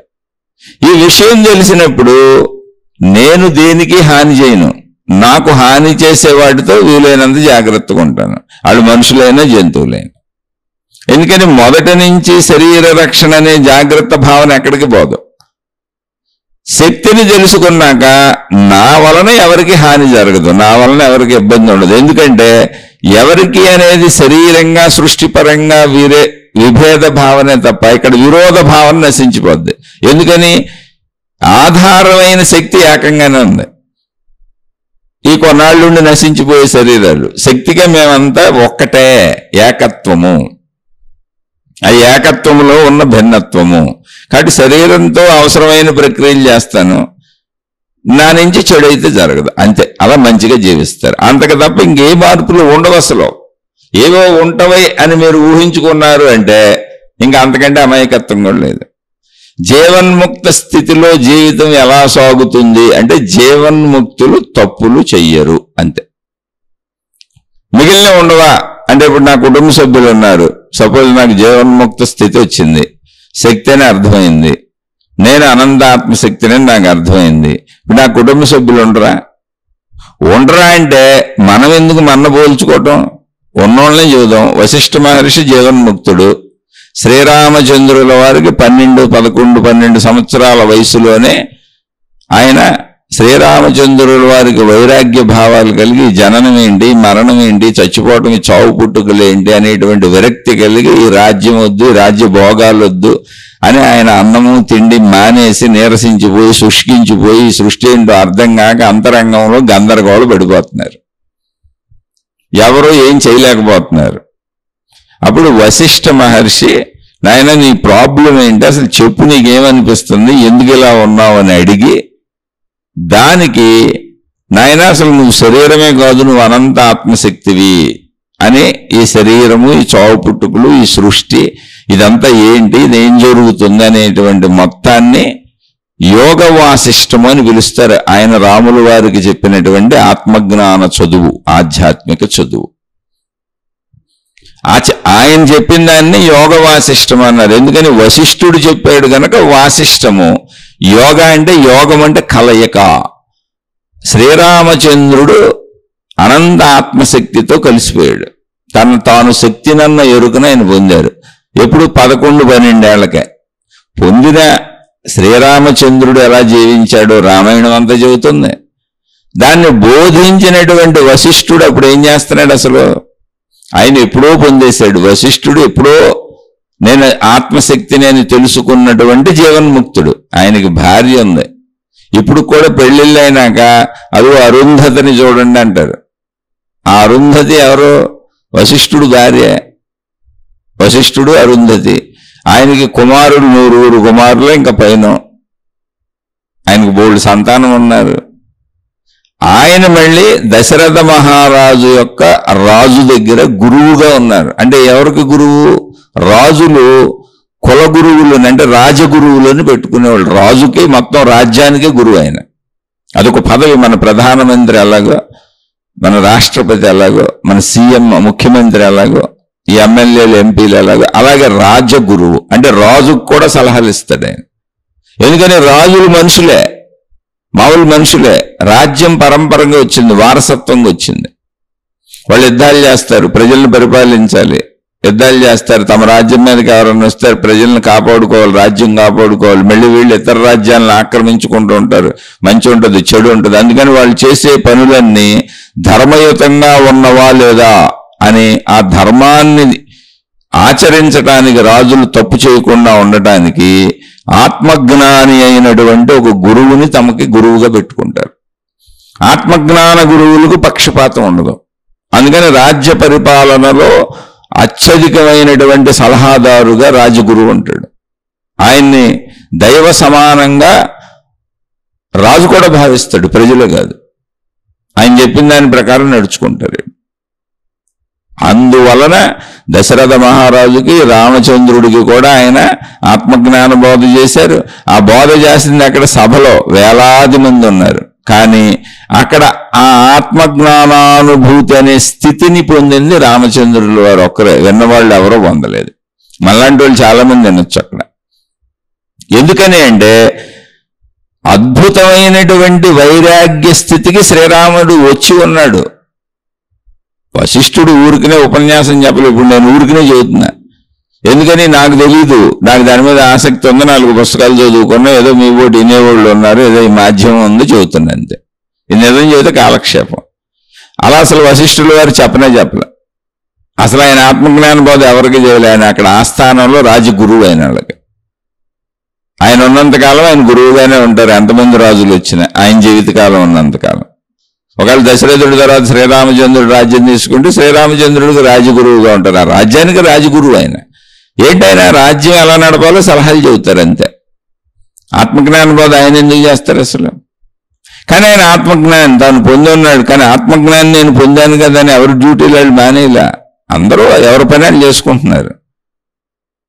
ఇక్కడ రామచంద్రుడికి ఒక్కడికే అది ఎందుకు అర్థమైంది? ఆయన ఒక్కరే, శ్రీరామచంద్రుల వారు ఒక్కరే ఎందుకు తాను అనంత ఆత్మస్వరూపుడునని తెలుసుకోగలిగారు? రామచంద్రుడికి ఒక్కడికే ఎందుకు మోక్షం వచ్చింది? విన్న దశరథుడు కానీ వాళ్ళ తల్లులు అక్కడే ఉన్నారు, దశరథుడు అక్కడే ఉన్నాడు, మిగిలిన అన్నదమ్ములు అక్కడే ఉన్నారు, సభాసదులు ఎంతమందో ఉన్నారు, వేలలో ఉన్నారు. సభలో జరిగింది ఇదంతా, సభలో చెప్పారు. శ్రీరామచంద్రుడు చక్కగా నేల మీద కూర్చున్నాడు. రాజు కొడుకు యువరాజు ఎక్కడ కూర్చోవాలి? బంగారు సింహాసనాలు ఉన్నాయి. వైరాగ్య భావంతో నేల మీద చక్కగా పద్మాసనం వేసుకొని కూర్చొని సింహాసనాల మీద కూర్చొని గురువులు మహాత్ములు చెబుతుంటే ఆయన సామాన్య స్థితిలో కింద కూర్చొని విన్నాడు. అది ఒక లక్షణం, వినయ లక్షణం. ఆయనకు అంత వైరాగ్య భావాలు కలిగినాయి, అంత దాన్ని తెలుసుకోవాలన్న తపన కలిగింది. ఇప్పుడు అది తెలుసుకోలేకపోతే అసలు ఎందుకు ఇదంతా ఏంటని గందరగోళంగా ఉంది, అసలు ప్రపంచంలో ఉండాలని అనిపించట్లేదు. అంత ఉన్నత స్థితిలో కలిగిన భావన గనక ఇప్పుడు ఈయనకి ఆత్మజ్ఞాన చదువు చెబితే, ఆధ్యాత్మిక చదువు చెబితే, నువ్వు అనంతాత్మశక్తివే అనేటువంటి భావాన్ని ఆయనకి తెలియజేస్తే ఆయనకి అది తెలియబడుతుంది. ఆయన గ్రహించే స్థితిలో ఉన్నారన్న తెలుసుకున్నటువంటి గురువు గనుక వశిష్ఠ మహర్షి అప్పుడు చెప్పారు. ఈ ఆసక్తి లేని వాళ్ళందరూ ఊరికిన పురాణ కాలక్షేపంలాగా విన్నారు. అక్కడ కూర్చొని దశరథుడు కూడా విన్నాడు, అందరూ విన్నారు. కానీ రాముడు మాత్రమే, శ్రీరామచంద్రుడే ఆత్మజ్ఞాన సంపన్నుడు ఎందుకు అయ్యాడంటే అసలు చెప్పబడింది ఆయన కోసమే, ఆసక్తి ఆయనకే, సమస్తము దాని మీద జిజ్ఞాస ఉంది ఆయనకే. అది అందుకని జిజ్ఞాసువులు ఎవరో వాళ్ళే పొందుతారు, దాన్ని అందరూ పొందలేరు. ఎందుకని నాకు నా అనంతత్వాన్ని తెలుసుకోవాలని నాకు అనిపించింది కనుక, సృష్టితత్వాన్ని తెలుసుకోవాలని నాకు అనిపించింది కనుక, నేను దానికోసం పాకులాడుతున్నాను కనుక. ఆ తర్వాత తెలిసేసుకున్న రాముల వారికి 12-13 సంవత్సరాలకే తెలిసిపోయింది. అంటే ఒక సంవత్సరాలు కరెక్ట్గా నాకు తెలియకపోవటం వల్ల అలా చెబుతున్నా, 12 అని 13 అని 11 అని మారుతూ ఉంటుంది. విషయం అర్థం చేసుకోండి అంతే. అక్కడ తర్వాత రాముల వారి జీవితం అంతా తెలుసుగా, రామాయణం ఉందిగా అక్కడ. రాముడు ఆత్మజ్ఞానానికి సంబంధించింది అంతా ఎక్కడ వస్తుంది? యోగ వాసిష్టంలో వచ్చింది. ఇంతకీ ఇది రామాయణంలో రాదు మీకు, ఒక బ్రీఫ్గా ఉరికిన అలా కొద్దిగా వచ్చి వెళ్ళిపోద్ది అంతే. యోగ వాసిష్ఠ గ్రంథంలో అసలు ఈ గ్రంథం ఎందుకు వచ్చింది, ఎవరెవరికి చెప్పారు, ఎందుకు చెప్పవలసి వచ్చింది అన్నప్పుడు అక్కడ ప్రారంభంలో ఉంటుంది. అది మీరు ఇప్పుడు 12 ఏళ్ల తర్వాత 12 ఏళ్లకే దాన్ని తెలిసేసుకొని నేను అనంతాత్మశక్తి స్వరూపుడును అనేటువంటి భావాన్ని తెలుసుకున్న శ్రీరామచంద్రుడు ఎలా బ్రతికారనేది రామాయణంలో ఉందిగా. మామూలుగానే బ్రతికారు. తర్వాత రాజ్యం పోయింది, యువరాజు రాజ్యం వదిలేసి వెళ్ళిపోమన్నారు. ఆయనకేం కష్టాలు పోలేదు, మహిమల్లో మాయల్లో అద్భుతాల్లో ఆయనకే బోల్డ్ కష్టాలు వచ్చినాయి. అలా ఇప్పుడున్న గురువులు మహాత్ములు అందరూ కూడా కష్టాలు పడతానే ఉంటారు, కానీ మనకు ఆ మహిమలే చెబుతూ ఉంటారు. అది ప్రాబ్లం. అందుకనే రామాయణాన్ని రచించి చూపించినప్పుడు మళ్ళీ మనం శ్రీరాముడిని దేవుణ్ణి చేసుకొని, దేవుడా నన్ను రక్షించు, నన్ను కాపాడు, రాముడు పక్కన హనుమంతుడిని దేవుణ్ణి చేసుకొని, హనుమంతుడా నన్ను రక్షించు, కాపాడు అని దేవుణ్ణి చేయడం తప్పులేదు. ఆ దైవత్వాన్ని తెలుసుకోవటం కోసం వాళ్ళని దేవుణ్ణి చేయొచ్చు. కానీ నన్ను రక్షించు కాపాడు, రక్షించు కాపాడు, అక్కడికి ఆగిపోయావు అంతే, ఇంకేం అక్కర్లే నీకు. మళ్ళీ కష్టం వస్తే వెళ్తాను, నిరంతరం ఏదో ఒకటి అడగడానికి వెళ్తాను అంతే తప్ప దేవుడా నువ్వెవరని తెలుసుకోవటానికి వెళ్ళను, నీకేం తెలుసు అని తెలుసుకోవటానికి వెళ్ళను, నువ్వు అసలు ఎందుకు దేవుడు అయ్యావని తెలుసుకోవటానికి వెళ్ళను, ఆ దైవత్వం ఏంటో తెలుసుకోవటానికి వెళ్ళను. అక్కడ పొరపాటు పడుతున్నాం మనం. అది చెప్పేది. ఇప్పుడు శ్రీరామచంద్రుడు ఎలా బతికాడు? మొత్తం జీవితం అంతా కష్టాలే, చిట్ట చివరి రోజు వరకు. ఎక్కడ అసలు ఆయన జీవితంలో మీరు గమనించి చూడండి. కానీ ఎటువంటి కష్టకాలములో అయినా ధర్మము తప్పలేదు, తాను ఎవరిని బాధించలేదు. మరి రాముడు యుద్ధాలు చేశాడు కదండి, బోళ్ళు మందిని చంపేశాడు కదండి అంటే అప్పుడు ధర్మం యుద్ధనీతి. ఇప్పుడు మిలిటరీలో ఉన్నారు, ఇప్పుడు మన దగ్గర కూడా మిలిటరీలో ఉన్నారు. శత్రు దేశం మన దేశం మీద దాడి చేసినప్పుడు మన దేశాన్ని రక్షించటమే వీళ్ళ కర్తవ్యం. రక్షించాలంటే ఎదురు శత్రు దేశం వాళ్ళని చంపేయాలి అంతే. మిలిటరీ కొట్టుకుంటుంది. అలాగే పోలీసులు ఉన్నారు. అవసరమైనటువంటి తప్పనిసరి పరిస్థితుల్లో ప్రజలను రక్షించాలి అంటే దొంగలను, దోపిడీ దొంగలను కాల్చేసి చంపేయాల్సి వస్తుంది. చంపేస్తారు వాళ్ళు. మనుషులే, అటేపళ్ళు కూడా మనుషులే, కానీ వాళ్ళ ప్రవృత్తిలో రాక్షసత్వం ఉన్నప్పుడు ధర్మరక్షణ కోసం పోలీసులు చంపేయాల్సి వస్తుంది ఎదుటోళ్ళని, లేదా లాఠీ చార్జీలు చేసి కొట్టాల్సి వస్తుంది. అది క్రూరత్వం కాదు, అది పరిపాలనలో ఒక భాగం. అలా ధర్మరక్షణకే శ్రీరామచంద్రుడు చంపారు తప్ప అది ఆయనలో ఉన్నటువంటి అసలు కోపతత్వమే కాదు, ధర్మరక్షణ. ఆయన రాజుగా ఆయన పని ఆయన చేశారంతే. ఆ రోజుల్లో ఏం చేయాలో అది చేశారు. ఈ రోజుల్లో మళ్ళీ మనం అది చేయకూడదు. ఈ రోజుల్లో ప్రజాస్వామ్య ప్రభుత్వాలు వచ్చినాయి.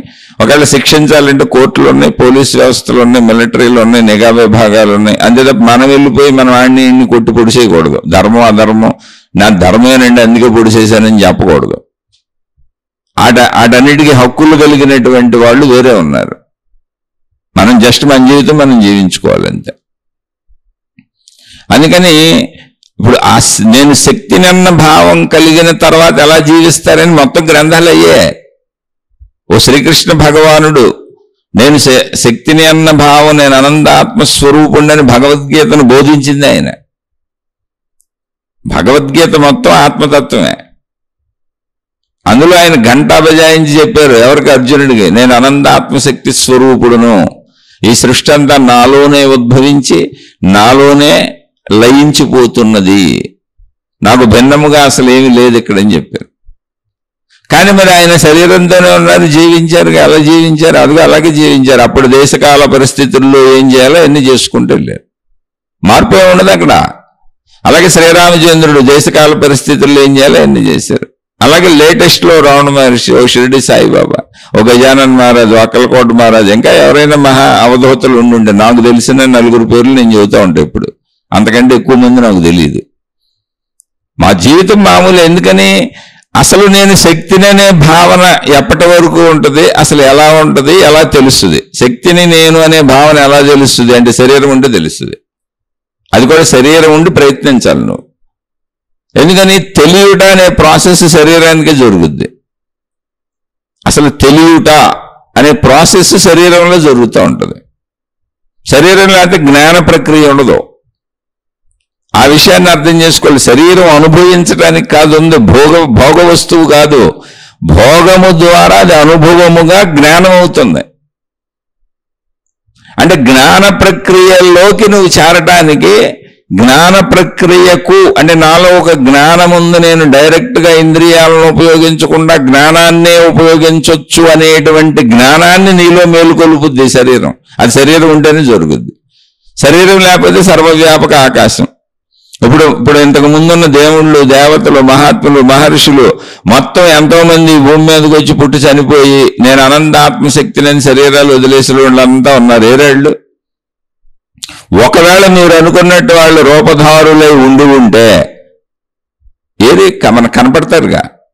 శరీరం వదిలేశారు, ఓకే, పోనీ వాళ్ళకి మహిమా రూపాలు ఉన్నాయి అనుకుందాం, వెలుగు రూపాలు, ఏ రూపాలు చెప్తా ఉంటారుగా. మా చెవుల్లో గుసగుసలాడారు, మాకు కనపడ్డారు, ప్రత్యక్షమయ్యారు, ఎగిరిపోయారు అని అనేక మంది అన్ని మతాల్లోనూ ఉందిగా ఇది. అప్పుడు అందరికీ కనపడతారు కదా. ఇప్పుడు శ్రీరామచంద్రుడు జీవించిన కాలంలో శ్రీరామచంద్రుడు అప్పుడున్న ప్రజలందరికీ కనపడ్డారా, కనపడలేదా? వెళ్ళి అడిగి చూడండి, చదువుకోండి చరిత్ర అంతా. అందరికీ కనపడ్డారుగా. నేను చెడ్డోళ్ళకి కనపడను, మంచోళ్ళకే కనపడతాను, పవిత్రులుగా కనపడతాను అన్నారా? లేదుగా.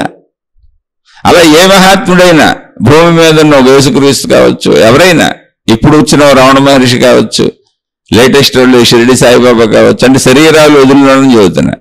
శరీరంతో ఉన్నప్పుడు ఒక రమణ మహర్షి నేను మంచి వాళ్ళకే కనపడతాను, పవిత్రులకే కనపడతాను, ఆత్మజ్ఞాన మార్గంలో ప్రయాణించే వాళ్ళకే కనపడతాను, మిగిలిన వాళ్ళకి నేను కనపడను, అపవిత్రులకు నేను కనపడను అనలేదే.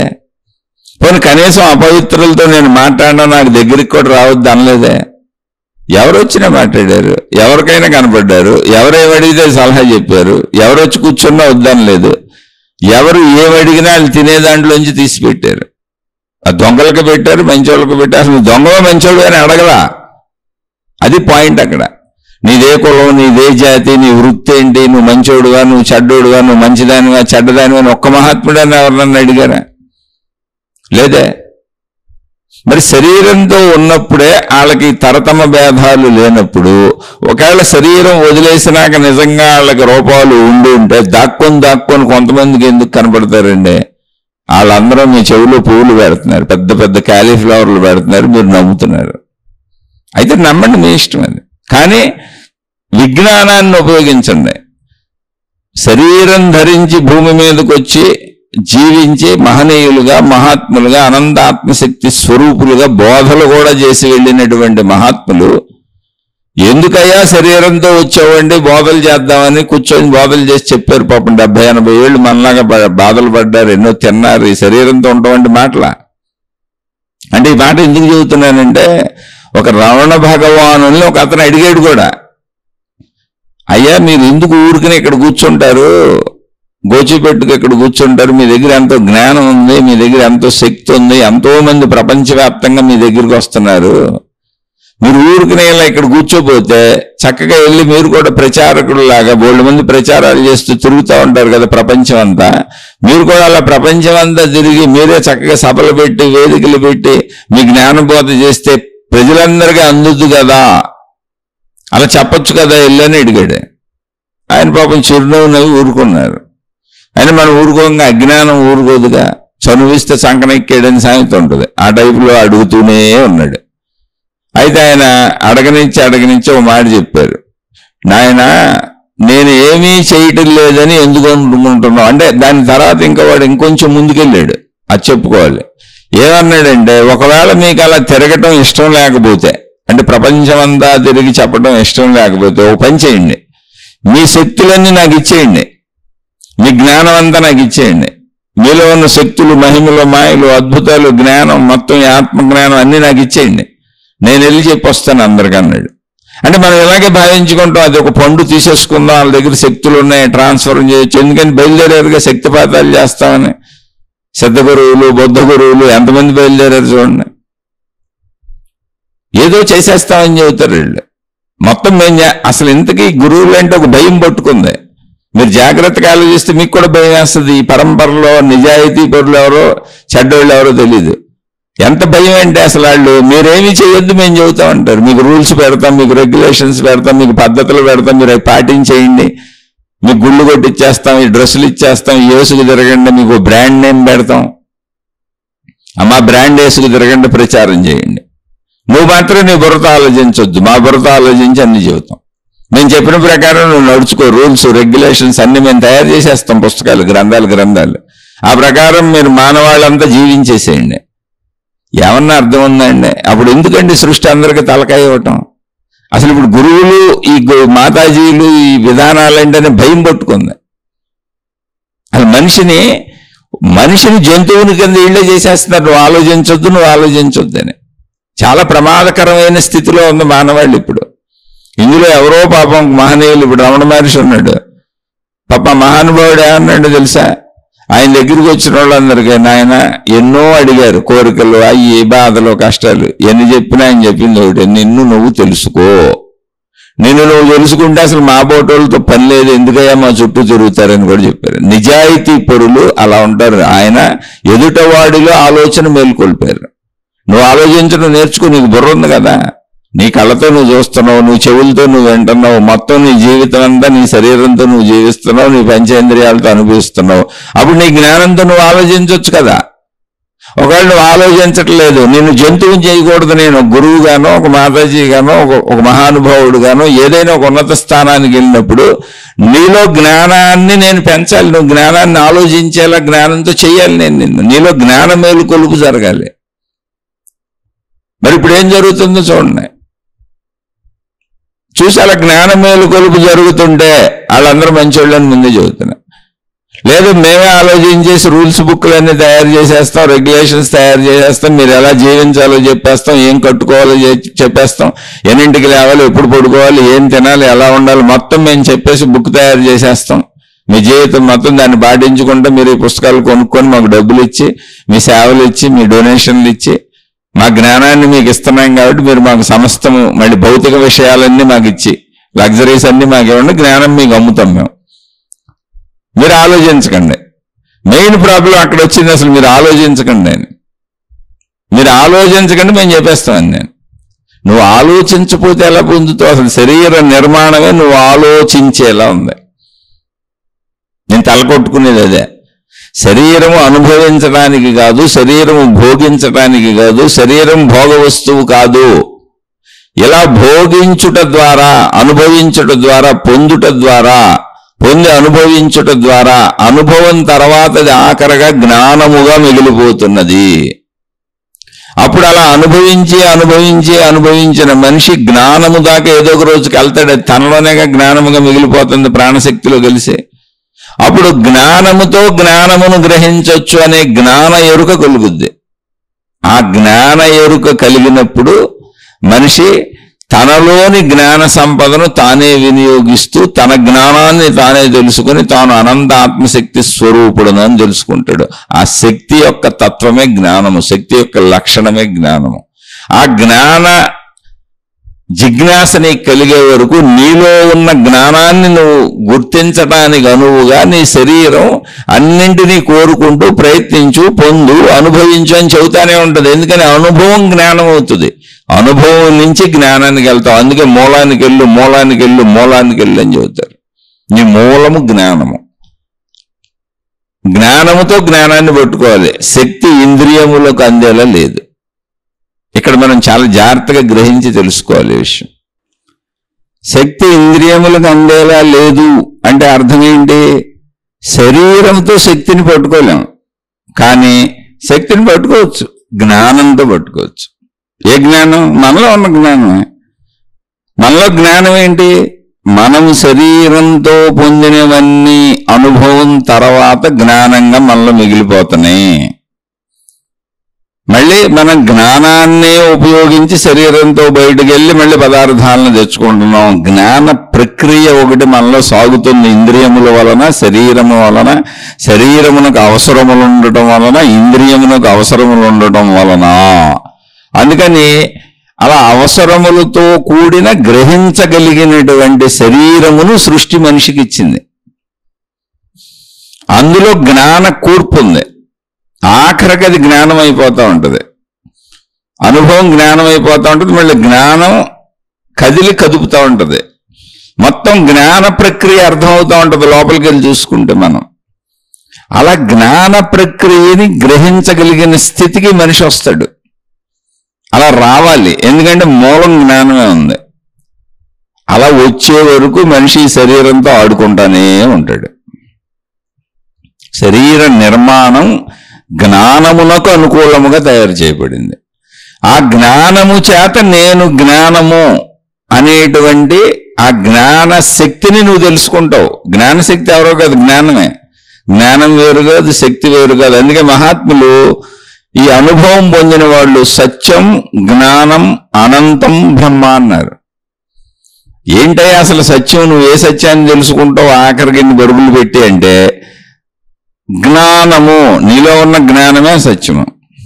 అది ఆ జ్ఞానము యొక్క సంపూర్ణత తెలియాలి నీకు. మొత్తం జ్ఞానమే. సూదిలో దారం ఎక్కించడం కూడా జ్ఞానమే, సూదిని గుర్తుపట్టడం కూడా జ్ఞానమే, దాని దారం అంటం కూడా జ్ఞానమే. కానీ జ్ఞానము యొక్క సంపూర్ణ స్థితి ఒకటి ఉంది, అనంత ఆత్మశక్తి, సర్వవ్యాపకత. ఇది కూడా జ్ఞానమే, కానీ అక్కడ దాని సంపూర్ణత, సంపూర్ణ జ్ఞానం. అది అక్కడ దాకా ప్రయాణం సాగాలి. ఎక్కడ? జ్ఞానంతో జ్ఞానాన్ని పట్టుకోవాలి. అలా పట్టుకోవాలంటే శరీరము దానికి అనుకూలంగా ఉంది. ఇంద్రియానుభూతులతో జ్ఞానం వరకు నేను తీసుకెళ్తుంది. అనుభవాలన్నీ జ్ఞానంగా మిగిలిపోతున్నాయి, మనలో శాశ్వతత్వాన్ని పొందేస్తున్నాయి. అది ఎప్పుడో నీకు భావన వెలుగుతుంది. అలా భావన వెలిగినటువంటి మహాత్ములు అన్వేషణ చేశారు. అసలు ఇదంతా ఏంటి? జనన మరణాలేంటి? చావు ఏంటి? శరీరం ఎందుకు వస్తుంది? అసలు ఈ శరీర లక్షణాలు ఏంటి? అప్పుడు దొరికింది, మనకు కూడా దొరుకుద్ది. ఏదో ఒక రోజు అనుభవించగా నీలో నీకే స్ఫురణ కలుగుతాయి. ఎందుకంటే జ్ఞానం నీలోనే కదా ఉంది. ఒక రవ్వల రేగింది అనుకోండి, మొత్తం మంట అంటుకుపోద్ది అంతే. ఇంకని జ్ఞానాగ్ని దగ్ధ కర్మాణం అన్నారు. సత్యం, జ్ఞానం, అనంతం, బ్రహ్మ అన్నప్పుడు అది సత్యం ఏంటి అంటే జ్ఞానమే సత్యము. అదేంటి అంటే అది అనంతం, అదే బ్రహ్మము, అదే ఆత్మ, అదే శక్తి. అలాగే ప్రజ్ఞానం బ్రహ్మ అన్నారు. నువ్వు ఉపయోగిస్తున్నటువంటి జ్ఞానం ఏదుందో దాని యొక్క సంపూర్ణ స్వరూపం ప్రజ్ఞానం అంటే పూర్తి జ్ఞానం. సంపూర్ణ జ్ఞానం ఏదుందో అదే బ్రహ్మము, అదే ఆత్మ, అదే శక్తి. దాని గురించి మేము మాట్లాడుతున్నాం అన్నారు. అందుకని ఈ శరీరం లేకపోతే, అది కూడా ఈ మానవ శరీరం లేకపోతే మళ్ళీ నువ్వు ఏ జంతు శరీరమో ఈ పక్షి శరీరమో పెట్టుకుంటూ కుదరదు. వాటికి జ్ఞానం లేదు, మనిషికి మాత్రమే ఉంది. అందుకని ఈ శరీరం లేకపోతే నువ్వు జ్ఞానాన్ని తెలుసుకోవడం కూడా కుదరదు. జ్ఞాన ప్రక్రియకు నాంది శరీరం. శరీరాన్ని వాడకుండానే నువ్వు చక్కగా కూర్చొని జ్ఞానంతో జ్ఞానాన్ని పట్టుకోవచ్చు. అలా మీరు జాగ్రత్తగా గమనిస్తే నిత్యం మనం చేస్తున్నాం. అసలు అనేక శీర్షికల్లో చెప్పాను, ప్రపంచంలో మనం వాడుకుంటున్న వస్తువులన్నీ ఎన్నుంటని మనం తొడుక్కునే బట్టల నుంచి, మనం కాళ్ళకేసుకునే చెప్పుల నుంచి, తల వరకు మనం చేసుకునేటువంటి శరీరం మొత్తానికి అవసరమైన మన ఇంట్లో గృహోపకరణాలు, మనం వాడుకునే అనేక వాహనాలు, వస్తువులు కోటాను కోట్లు ఉంటాయి. అసలు ఒకటి కాదు, రెండు కాదు. ఇవన్నీ ఎక్కడ, అసలు ఎవరు కనుగొన్నారు? ఎలా, ఎక్కడ పుట్టినాయి? మనిషి ఆలోచనలో, జ్ఞానంలో పుట్టినాయి. ఎవరు తమ జ్ఞానాన్ని ఏ వైపు పెట్టారో అక్కడ జ్ఞానావిష్కరణ జరుగుతుంది. అంటే సమస్తం ఎక్కడ ఉద్భవిస్తుంది, అసలు ఎక్కడ పుడుతుంది? జ్ఞానంలోనే పుడుతుంది. అందుకే సత్యం జ్ఞానమే, అదే అనంతం, అదే బ్రహ్మము. జ్ఞానానికి భిన్నంగా ఏం లేదు, శక్తి జ్ఞానం ఒకటే.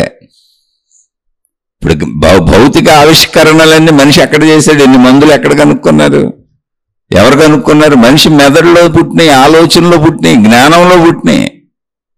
భౌతిక ఆవిష్కరణలన్నీ అలా జ్ఞానంలో పుట్టినాయో, జ్ఞానమే అనంతము, సత్యము, బ్రహ్మము, అదే ఆ శక్తి, మొత్తం సృష్టికి మూలాధారమైన శక్తి జ్ఞానమే అనేటువంటి ఆవిష్కరణ జ్ఞానంలోనే పుట్టింది. ఎందుకంటే అదే కనుక అది తనంతానే ఆవిష్కరించుకుంటుంది.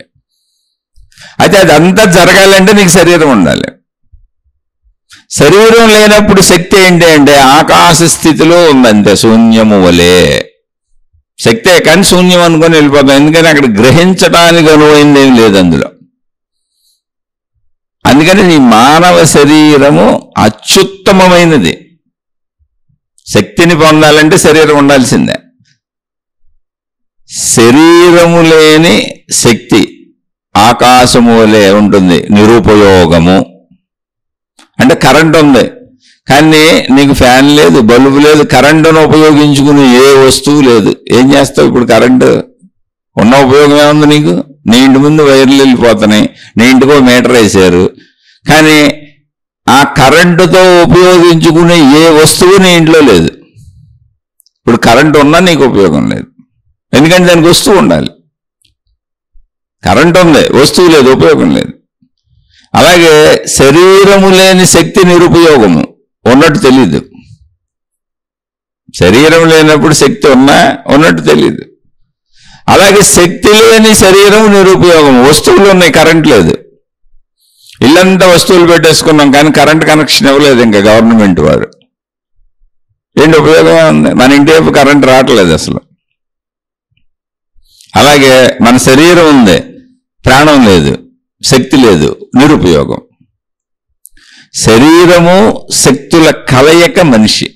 అది కూడా మనిషికి మిగిలినాటికి మరి శక్తి శరీరం లేదంటే ఉంది, కానీ జ్ఞానము సంపూర్ణముగా ఇవ్వబడలేదు. అంటే జ్ఞానముతో జ్ఞానాన్ని పట్టుకునేది ఇవ్వబడలేదు, శరీరపరమైన జ్ఞానం ఉంది. ఇప్పుడు మనుషులందరూ కూడా చెప్పాను, కోటికి ఒకరో ఇద్దరు తప్ప మిగిలినందరూ మామూలుగా బతికి పుట్టటం, చక్కగా వేడుకలు చేసుకుంటారు, జీవితం అంతా వేడుకల కోసం ప్రయత్నించుకుంటారు, అలా మరణిస్తారు. అంటే పుట్టుకతో వచ్చాను, మరణంతో వెళ్ళిపోయాను, అయిపోయింది, క్లోజ్. అంటే శరీరము నేనని పుట్టారు, చచ్చిపోయారు, ఇక లేరాళ్ళు. కోటికి ఒకళ్ళిద్దరు తప్ప అందరూ ఇంతే. కానీ కోటికి ఒకళ్ళిద్దరు శరీరము లేకపోయినా శక్తిగా నేను ఉంటాను అని తెలుసుకొని చనిపోతారు. అయితే శక్తిగా నేను ఎలా ఉంటాను? ఇప్పుడు ఏమన్నా వెలుగులు చిమ్ముతూ రూపాలు ధరించి వచ్చేస్తానా? మహిమలు మాయలు వస్తాయా? అస్సలు కాదు. శక్తిగా ఆకాశ స్వరూపంలో శాశ్వతంగా ఉంటాను. అందుకే ఇందాక కూడా ఈ శీర్షికలోకి మీకు ముందు వచ్చింది. ఇప్పుడు దేవుళ్ళు, దేవతలు, గురువులు, మహాత్ములు, ఆనందాత్మశక్తి ఎరుకను పొందినటువంటి వాళ్ళందరూ శరీరాలు వదిలేసిన వాళ్ళు ఏమయ్యారు అంటే ఏంటి? మీరు ఎప్పటి నుంచో ఏమండి ఇప్పుడు ఫలానా దేవుడు మా చెవిలో గుసగుసలాడాడు, ఫలానా గురువు గారు గుసగుసలాడారు అన్నారు కదా. ఎప్పుడు వశిష్ఠుడు, ఎప్పుడు విశ్వామిత్రుడు, వెనక ఎంతమంది ఉన్నారు? మళ్ళీ ఎక్కడ శంకరాచార్యులు వారు, ఆయన వెనక ఎంతమంది ఉన్నారు? వేదాలు రచించినటువంటి, వేదాలలోకి అన్ని సమకూర్చినటువంటి వాళ్ళు ఎవరో ఆ వేదకాలపు మహర్షులు ఏమయ్యారు? వాళ్ళందరూ శరీరాలతో ఉంటే ఇప్పుడు అసలు ఎంతమంది ఉండాలో తెలుసా? ఇప్పుడు భూమి మీద ఉన్న మానవాళి కంటే ఆత్మజ్ఞానాన్ని పొందిన వాళ్ళు, అనంతాత్మశక్తి స్వరూపులే ఎక్కువ మంది ఉండాలి. ఏరాళ్ళందరూ ఇప్పుడు మనందరం కొట్టుకుంటున్నాగా, వచ్చి ఇప్పుడు వాళ్ళు మనకు గైడ్ చేస్తున్నారు. శంకరాచార్యుల వారు వచ్చి నేను ఈ గ్రంథాలన్నీ రాశాను, నువ్వు చదువుతున్నావు కదా నాయన, నీకు నేను రోజు చెప్తాను అని ఎందుకు రారు? అంత ప్రేమ ఉంటే భారతదేశం అంతా తిరిగి వెళ్ళిపోయి నిజంగా రూపం ఉంటే ఖచ్చితంగా వచ్చి అవుతారు. కాదు, రూపధారణలో చెప్పాల్సింది చెప్పారు, శక్తిగా వెళ్ళి కలిసిపోయారు. అలా నేను కించపరచట్లే ఎవరిని. శక్తిలో కలిసిపోద్ది అంతే. ఇంకా శక్తిగా మారిపోయినాక ఇంకా చేసేదేమి ఉండదు. శక్తి ఏది చేయగలిగినా అది శరీరంతో ఉన్నప్పుడు మాత్రమే. కరెంటు ఏ పని చేయాలన్నా దానికి ఒక వస్తువు ఉండాలి. అక్కడ వస్తువు లేకుండా కరెంట్ ఏమీ చేయలేదు, నిరుపయోగము. అందుకని శరీరములు ఎందుకంటే నేను శక్తిని అన్న ఎరుకను అనుభవించటానికి, పొందటానికి. పొందితే ఏమవుతుంది? ప్రశ్న ఏంటి? ఇప్పుడు పొందినాక ఎలా జీవిస్తాం? పొందిన వాళ్ళందరూ ఎలా జీవించారు? రమణ మహర్షి మామూలుగా జీవించారు, కాలకృత్యాలు తెచ్చుకున్నారు, అన్నం తిన్నారు. మానవుని యొక్క సహజ ప్రవృత్తి ఏది పోలేదు. అయితే ఆయన చిన్నతనంలోనే వచ్చేసారు, వివాహం చేసుకోలేదు కాబట్టి ఆయనకి భార్య పిల్లలు లేరు. కానీ మరి కుటుంబం ఉందా లేదా అంటే ఉంది. ఎందుకు లేదు? ఆయన తల్లి ఉంది, తండ్రి గారు లేరు కనుక తల్లి ఉన్నారు, తల్లి ఆయనతోనే ఉన్నారు వచ్చి. తర్వాత ఆయన అన్నదమ్ములు బెడ్లు ఉన్నారు, వాళ్ళందరూ ఆయనతోనే ఉన్నారు. రమణాశ్రమాన్ని తర్వాత నిర్వహించింది వాళ్లే, ఆయన ఉన్నప్పుడు కూడా వాళ్ళు ఉన్నారు. వాళ్ళంతా ఆయన దగ్గరే ఉన్నారు. అలాగే గౌతమ బుద్ధుడి దగ్గర అంతా గౌతమ బుద్ధుడికి సంబంధించిన వాళ్ళు అందరూ ఉన్నారు. మన ఊరికని కథలు చెప్పుకుంటాం అంతే, ఆ స్టోరీలు చెప్పుకుంటాం, వాళ్ళ బోధలే గ్రాండ్గా రాసేసుకుంటాం, కానీ అందరూ ఉన్నారు. ఈ శరీరము లేకపోతే శక్తిని తెలుసుకోవడం కుదరదు. ఈ శరీరము ద్వారా అసలు ఈ శరీరం అనుభవించటం అనేది నిన్ను ఇరికించేయటానికో, నిన్ను ఇంద్రియాల ఇరుకుల్లో పెట్టేసి, మత్తులో పెట్టేసి, నిన్ను ఆ మాయలో ఇరికించేసి, నువ్వు ఆ మాయలో పడి కొట్టుకుంటుంటే అంటే శ్లేష్మములో పడ్డ ఏగవలే. ఎన్నో పోలికలు పోలుస్తారు, తత్వాలు పాడుతూ ఉంటారు. ఈ పనికిరాని శరీరం, చెత్త శరీరం, ఇవన్నీ అధవ కోరికలు, ఈ స్త్రీ పురుష కామ కోరికలు, ఇవన్నీ నువ్వు పెట్టుకుంటూ వచ్చినాయా? ఎందుకు గొడవ? మనం పెట్టుకుంది కాదు కదా, అది సృష్టి చేసింది. ఎందుకు చేసిందో క్లియర్గా చెబుతున్నా. ఇలా అది అనుభవం తర్వాత జ్ఞానం అవుతుంది. అలాంటి శరీరాన్ని నీకు ఇచ్చింది. ఆ జ్ఞానంతో జ్ఞానాన్ని పట్టుకుంటే శక్తి అర్థమవుతుంది. నేను అనంతాత్మశక్తిని తెలుస్తుంది. కనుక ఈ ఇంద్రియాల ద్వారా, ఇంద్రియాల శరీరము ద్వారా నువ్వు అనుభవాలు పొందుతూ, ఆ అనుభవాలను జ్ఞానంగా నిక్షిప్తం చేసుకుంటూ, తిరిగి ఆ జ్ఞానాన్ని వినియోగించి ప్రపంచంలోకి వెళ్తూ, ఇలా తిరుగుతూ ఒక్కసారికి నీకు జ్ఞాన దృష్టి ఎప్పుడో వెలుగుతుంది, ఖచ్చితంగా వెలుగుతుంది. వెలకపోతే మరి ఇదంతా ఆధ్యాత్మిక చదువు, ఆత్మజ్ఞాన చదువు, ఇదంతా ఎవరు చెప్పారు? వెలిగిన మహాత్ములు చెప్పిందేగా. మళ్ళీ ఇప్పుడు కూడా మన పోటీ వాళ్ళకి అర్థమవుతుందిగా, మాట్లాడుకుంటున్నాగా. అర్థమైపోతే ఎందుకు మాట్లాడుకుంటాం? లక్షల కోట్ల మందికి అర్థమవుతుందిగా. కాబట్టి శరీరం అంత ఉత్తమమైనది అసలు ఈ భూమి మీద ఏం లేదు. మానవ శరీరం అంత ఉత్తమమైనది అసలు ఇంకోటి లేదు. అసలు అన్ని శరీరాలు ఉత్తమమైనవే. ఎందుకంటే అన్ని శక్తిని కలిగి ఉండాలంటే శరీరం ఉండాలి. శక్తి ఉన్నదనడానికి సూచన, గుర్తు శరీరం. అది రాయైనా, రప్పైనా, కొండైనా, గొట్టైనా, జంతువు అయినా, మనిషి అయినా. లేదంటే ఆకాశంలో ఉంటుంది, ఏమీ లేదు, శూన్యము. మనకు తెలియదుగా శూన్యమని వదిలేసాం అంతే. నిజంగా తెలియదు శూన్యమే కదా, దాన్ని ఎలా వాడుకుంటారు? ఆకాశం చెప్పండి. రాయో రప్పు ఉంటే వాడుకోవచ్చు, కొండ గుట్ట ఉంటే వాడుకోవచ్చు, నీళ్లు వాడుకోవచ్చు, పంచభూతాలు వాడుకోవచ్చు, జంతువులు ఏదో రకంగా వాడుకోవచ్చు, మనుషుల్ని వాడుకోవచ్చు, వస్తువులు వాడుకోవచ్చు. శూన్యాన్ని ఎలా వాడుకుంటావు? ఆకాశాన్ని ఎలా వాడుకుంటావు? కానీ శక్తే. అందుకని అది శరీరము ఉంటేనే తెలుస్తుంది. కాబట్టి శరీరం అత్యుత్తమమైనటువంటిది. ముందు దాన్ని చక్కగా నిలుపుకోండి, తర్వాత తెలుసుకుందాం శక్తిని. ఇప్పుడు శక్తిని తెలుసుకోకపోతే వచ్చిన కంగారుగా జరిగిపోయేది ఏం లేదు. కాకపోతే మంచిగా ఉండండి. ఎందుకనంటే మంచిగా ఉండకపోతే నీ చుట్టూ ఉన్న వాళ్ళందరితో చెడుగా ఉంటే, తిరిగి వాళ్ళందరూ నేను నమ్మకపోతే, నీకు చెడు చేస్తే, నువ్వు చేసిన చెడు నీకు తిరిగి వస్తే, వాళ్ళందరూ నీకు చెడునే ఇస్తే, నీ జీవితంలో నువ్వు దుఃఖాల పాలవుతావు. కనుక మంచిగా ఉండు. అందుకని మనం మంచిగా ఉండాల్సింది. అందుకని అది మన శ్రేయస్సు కోసం, ఇతరుల శ్రేయస్సు కోసం కాదు. మంచిగా ఉండండి, చక్కగా అనుభవించండి.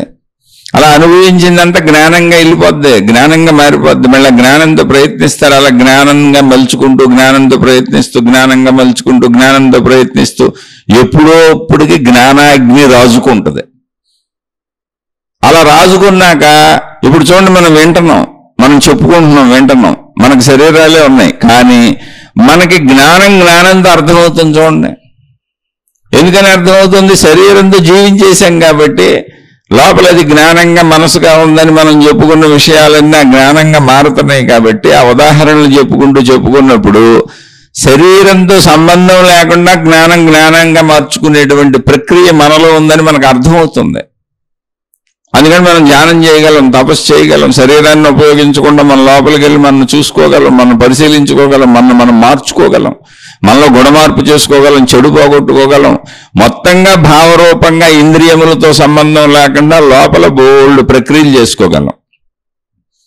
మనం గమనించుకోవటం అంతది. అదంటే ఏంటి? జ్ఞానంతో జ్ఞానం. దానికి కన్ను చెవి ముక్కు అక్కర్ల జ్ఞానానికి. ఆ జ్ఞాన నేత్రము అంటే ఉన్న పదం వాడానంతే. ఆ జ్ఞానము అనేటువంటి జ్ఞాన నేత్రము ఇచ్చుకొని జ్ఞానాగ్ని లోపల రగులుకున్నప్పుడు నువ్వు లోపల ఎక్కువ ఉంటావు, బయట తక్కువ పనులు చేస్తావు. అది రగులుకునే వరకు ఇప్పుడు చూడండి, ఏదన్నా చిన్న చిన్న చితుకులు పెట్టి పూర్వం పుల్లలతో పొయ్యిలు వెలిగించి వంటలు ఉండేవాళ్ళు. ఆ పుల్లలు పెట్టినాక నుప్పు పెట్టి ఆ పుల్లల ముందు రాజుకునే వరకు ఊదుతూ విసురుతూ కూర్చుంటారు. తొందరగా అంటుకున్నాక ఆగదు, ఇంకది మండిపోతూ ఉంటుంది. ఇప్పుడు గ్యాసులు రాకముందు పూర్వం అంతా పొలాలు పోయిలే. అవి వెలిగించడానికి ముందు చాలా కష్టపడతారు, ఊదుతా ఉంటారు. ఊదే గొట్టాలు ఉండే ఊదుతా ఉంటారు. ఎందుకని? ఆ మంట రగలాలి. అలాగే జ్ఞానాగ్ని రగిలే వరకు శరీరం బయట ప్రయాణిస్తూ ఇంద్రియాలతో జ్ఞానాగ్నిని రగిలించడానికి విస్తృతంగా విశృంఖలంగా బయట తిరుగుతూ ఉంటుంది. కోరికలన్నీ అవే. ఎంత జరిగితే అంత అవుతుంది నీకు. ఎందుకని? చూడండి, మీరు అనుభవించండి, అనుభవాల నుంచే. కానీ విపరీతమైన చెడులు చేసిన వాళ్ళు చెడు అనుభవాలు పొందుతారు. దాని నుంచి మళ్ళీ ఆ అనుభవం అవుతుంది ఇది చేయకూడదని. అలా నువ్వు ఎన్ని అనుభవించినా అది జ్ఞానం కింద మారిపోయి ఏ రకంగా నువ్వు ప్రపంచంలో తిరిగినా ఆఖరికి అది జ్ఞానాగ్నిని రగిల్చే ప్రక్రియ, పంచేంద్రియాల ప్రక్రియ, శరీర ప్రక్రియ. నీలో జ్ఞానాగ్నిని రగిల్చడానికి సృష్టి చేసిన ఏర్పాటు ఇది శరీరం. దాన్ని జాగ్రత్తగా పెట్టుకోండి. ఒకవేళ అర్థం కాలేదు, శరీరం జాగ్రత్తగా పెట్టుకోండి చాలు, మంచిగా బతకండి చాలు, అదే అర్థమవుతుంది. ఎందుకని? శరీర ప్రక్రియలో జీవించటమే జ్ఞానాగ్నిని రగిల్చేలా ఉంటుంది.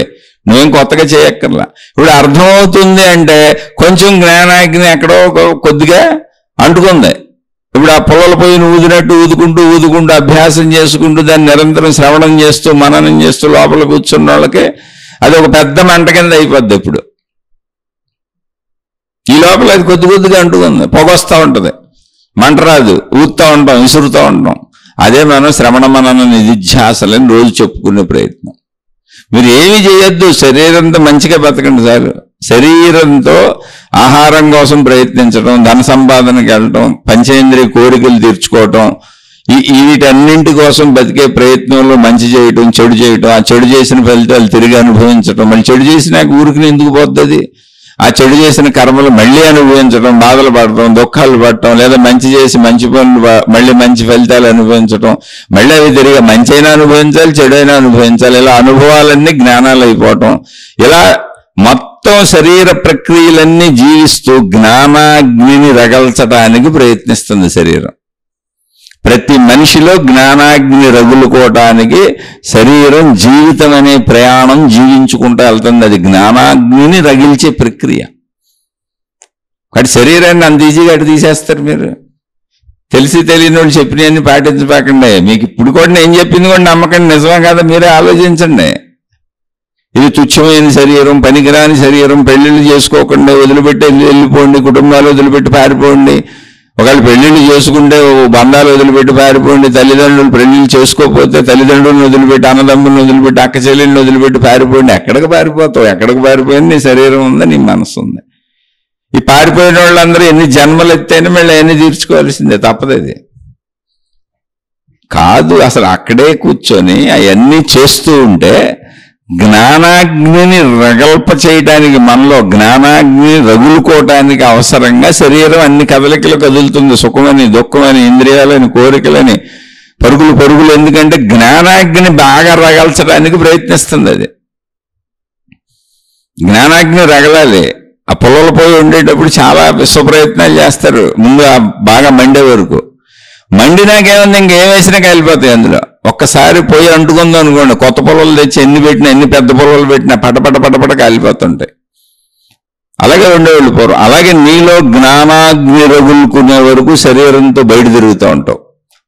జ్ఞానాగ్ని రగులుకున్నాక, నీలో జ్ఞానాగ్ని మంట విజృంభణ అయిపోయినాక శరీరంతో తిరిగేది తక్కువైపోద్ది, ఏదేసినా అందులో దహించుకుపోతా ఉంటది. జ్ఞానాగ్ని దగ్ధ కర్మాణం. అప్పటి వరకు శరీరంతో చేసిన పాపం లేదు, పుణ్యం లేదు, మొత్తం సర్వనాశనం. నేను అనంతాత్మశక్తిని అన్న ఎరుకొచ్చేస్తుంది. జ్ఞానాగ్ని దగ్ధ కర్మాణం. జ్ఞానం అనేటువంటి అగ్ని సమస్త కర్మలను దహించి వేస్తుంది అన్నారు. అంటే కర్మలు చేస్తారు, కానీ నేను అనంతాత్మశక్తిని అన్న ఎరుకలో శరీరం చెడు పనులు ఎందుకు చేస్తుంది? అసలు కోరికతో ఏ పని చేయలేక అవసరార్థం చేస్తారు. అంతే. తినాలి కనుక తింటారు, అందుకని భిక్షాన్నంతో బతకగలిగారు. శరీరం ఉంది కనుక ఏదో ఒకటి అందరూ కొట్టుకుంటున్నారు కనుక ఏదో ఒకటి కొట్టుకున్నారు, అందుకే చిరిగిపోయి కొట్టుకోగలిగారు. నిద్ర అనేది శరీరానికి వస్తుంది కనుక ఎక్కడో చోట పడుకోవాలి కనుక చెట్టు కింద, పుట్ట కింద, గొట్ట కింద నిద్రపోగలిగారు. అవసరార్థము. జ్ఞానాగ్ని రగులుకున్న మనిషి ఎలా జీవిస్తాడంటే మంచిగా జీవిస్తాడు, కుటుంబ సభ్యుడైతే. ఇప్పుడు భార్య ఉంది, డైరెక్ట్గా ఏమండి జ్ఞానాగ్ని రగులుకున్న జీవన్ముక్తుడు భార్యతో కాపురం చేస్తాడా చేయడా? చక్కగా చేస్తాడు. ఎందుకని శరీరం ఉంది. అప్పటి వరకు కాపురం చేయడం తెలుసుగా. అప్పుడు వరకు కాపురం చేయడం తెలిసిన వాడికి అప్పుడు కాపురం చేయడం మర్చిపోతాడా? ఎట మర్చిపోతాడు? శరీరం మర్చిపోయాడా? ఆనందం మర్చిపోయాడా? ఆనందం మర్చిపోయాడా? మలమూత్ర విసర్జనలు మర్చిపోయాడా? జీవన్ముక్త స్థితి వచ్చినాక ఈ శరీరం నేననేది మర్చిపోయారా? స్త్రీలైన పురుషులైన ఏది మర్చిపోలేదుగా.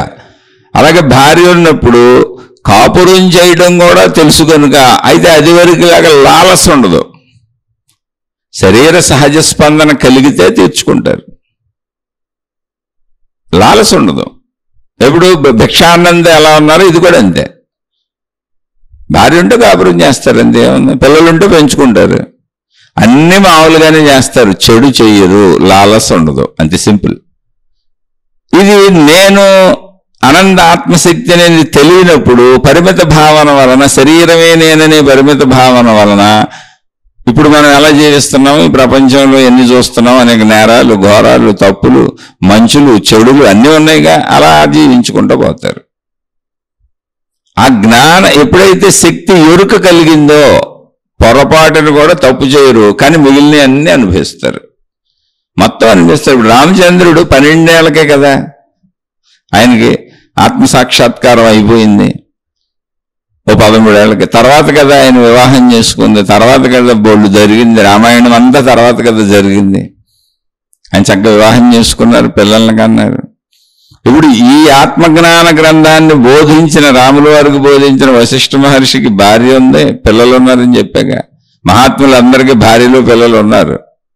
ఎవరో కొంతమంది చిన్నతనంలోనే ఇల్లు వదిలిపెట్టి వచ్చేసి, ఇప్పుడు రమణ భగవాన్ ఇల్లు వదిలిపెట్టి వచ్చేసారు. ఆయన ఎందుకు వచ్చారంటే ఆయనకు అనిపించింది, 12-13 ఏళ్ల కుర్రవాడు, అప్పటికి ఆయనకి ఆత్మానుభవం అయిపోయింది. ఆయనకి ఇంకా స్త్రీ పురుష ఆకర్షణ పట్ల అంత అనిపించలేదు, వచ్చేసి ఇక్కడ కూర్చున్నారు. అలా ఎక్కడో అరుదుగా కొంతమంది ఉంటారు. అప్పుడు మీ స్థితిని బట్టి ఉంటుంది అది. కానీ ఏదైనా సహజ స్థితి. ఇప్పుడు జ్ఞానానుభవం అంటే నేను అనంతాత్మశక్తిని అన్న అనుభవం కలిగిన వాళ్ళు జీవన్ముక్తులు భోజనం మానేశారా, కాలకృత్యాలు మానేశారా, నిద్రపోవడం మానేశారా, స్నానపానాదులు మానేశారా? ఏం మానేశారు? ఏం మానలేదు. శరీరపరమైన అన్నీ చేస్తున్నారు. అప్పుడప్పుడు భార్య ఉంటే కాపురం చేసుకుంటారు, పిల్లలుంటే పెంచుకుంటారు, తమ ధర్మాలన్నీ చేస్తారు, తల్లిదండ్రులు ఉంటే చూసుకుంటారు. మరి రమణ మహర్షికి తల్లి ఉంటే చూసుకున్నారు. ఆయన రమణ మహర్షి గారు తల్లి గారు ఆయనతో పాటు ఉన్నారు. ఇప్పటికే రమణాశ్రమంలో ఆ తల్లి చనిపోతే ఆయన మాతృభూతేశ్వర ఆలయం అని తన తల్లిని సమాధి చేసి ఆ పైన శివలింగ ప్రతిష్ఠ చేసి దానికి మాతృభూతేశ్వర ఆలయం అని పేరు పెట్టారు. మరి తల్లిని వదిలేయలేదు ఆయన. ఎందుకు మీరు తన తల్లికే మాతృభూతేశ్వర ఆలయం ఎందుకు పెట్టారు? ప్రపంచం అంతా అనంత ఆత్మస్వరూపమని బోధించిన ఆయన. శరీరపరమైనటువంటి జ్ఞానం ఎక్కడికి పోదు. తల్లి తల్లే, తండ్రి తండ్రే, వాళ్ళ పట్ల ఉండే కృతజ్ఞతే. రమణ మహర్షి తన తల్లికి ఎందుకు మాతృభూతేశ్వర ఆలయం కట్టించారంటే ఆవిడ చూసేవాళ్ళు అన్నదమ్ములు వేరే ఉన్నారు ఇంకా.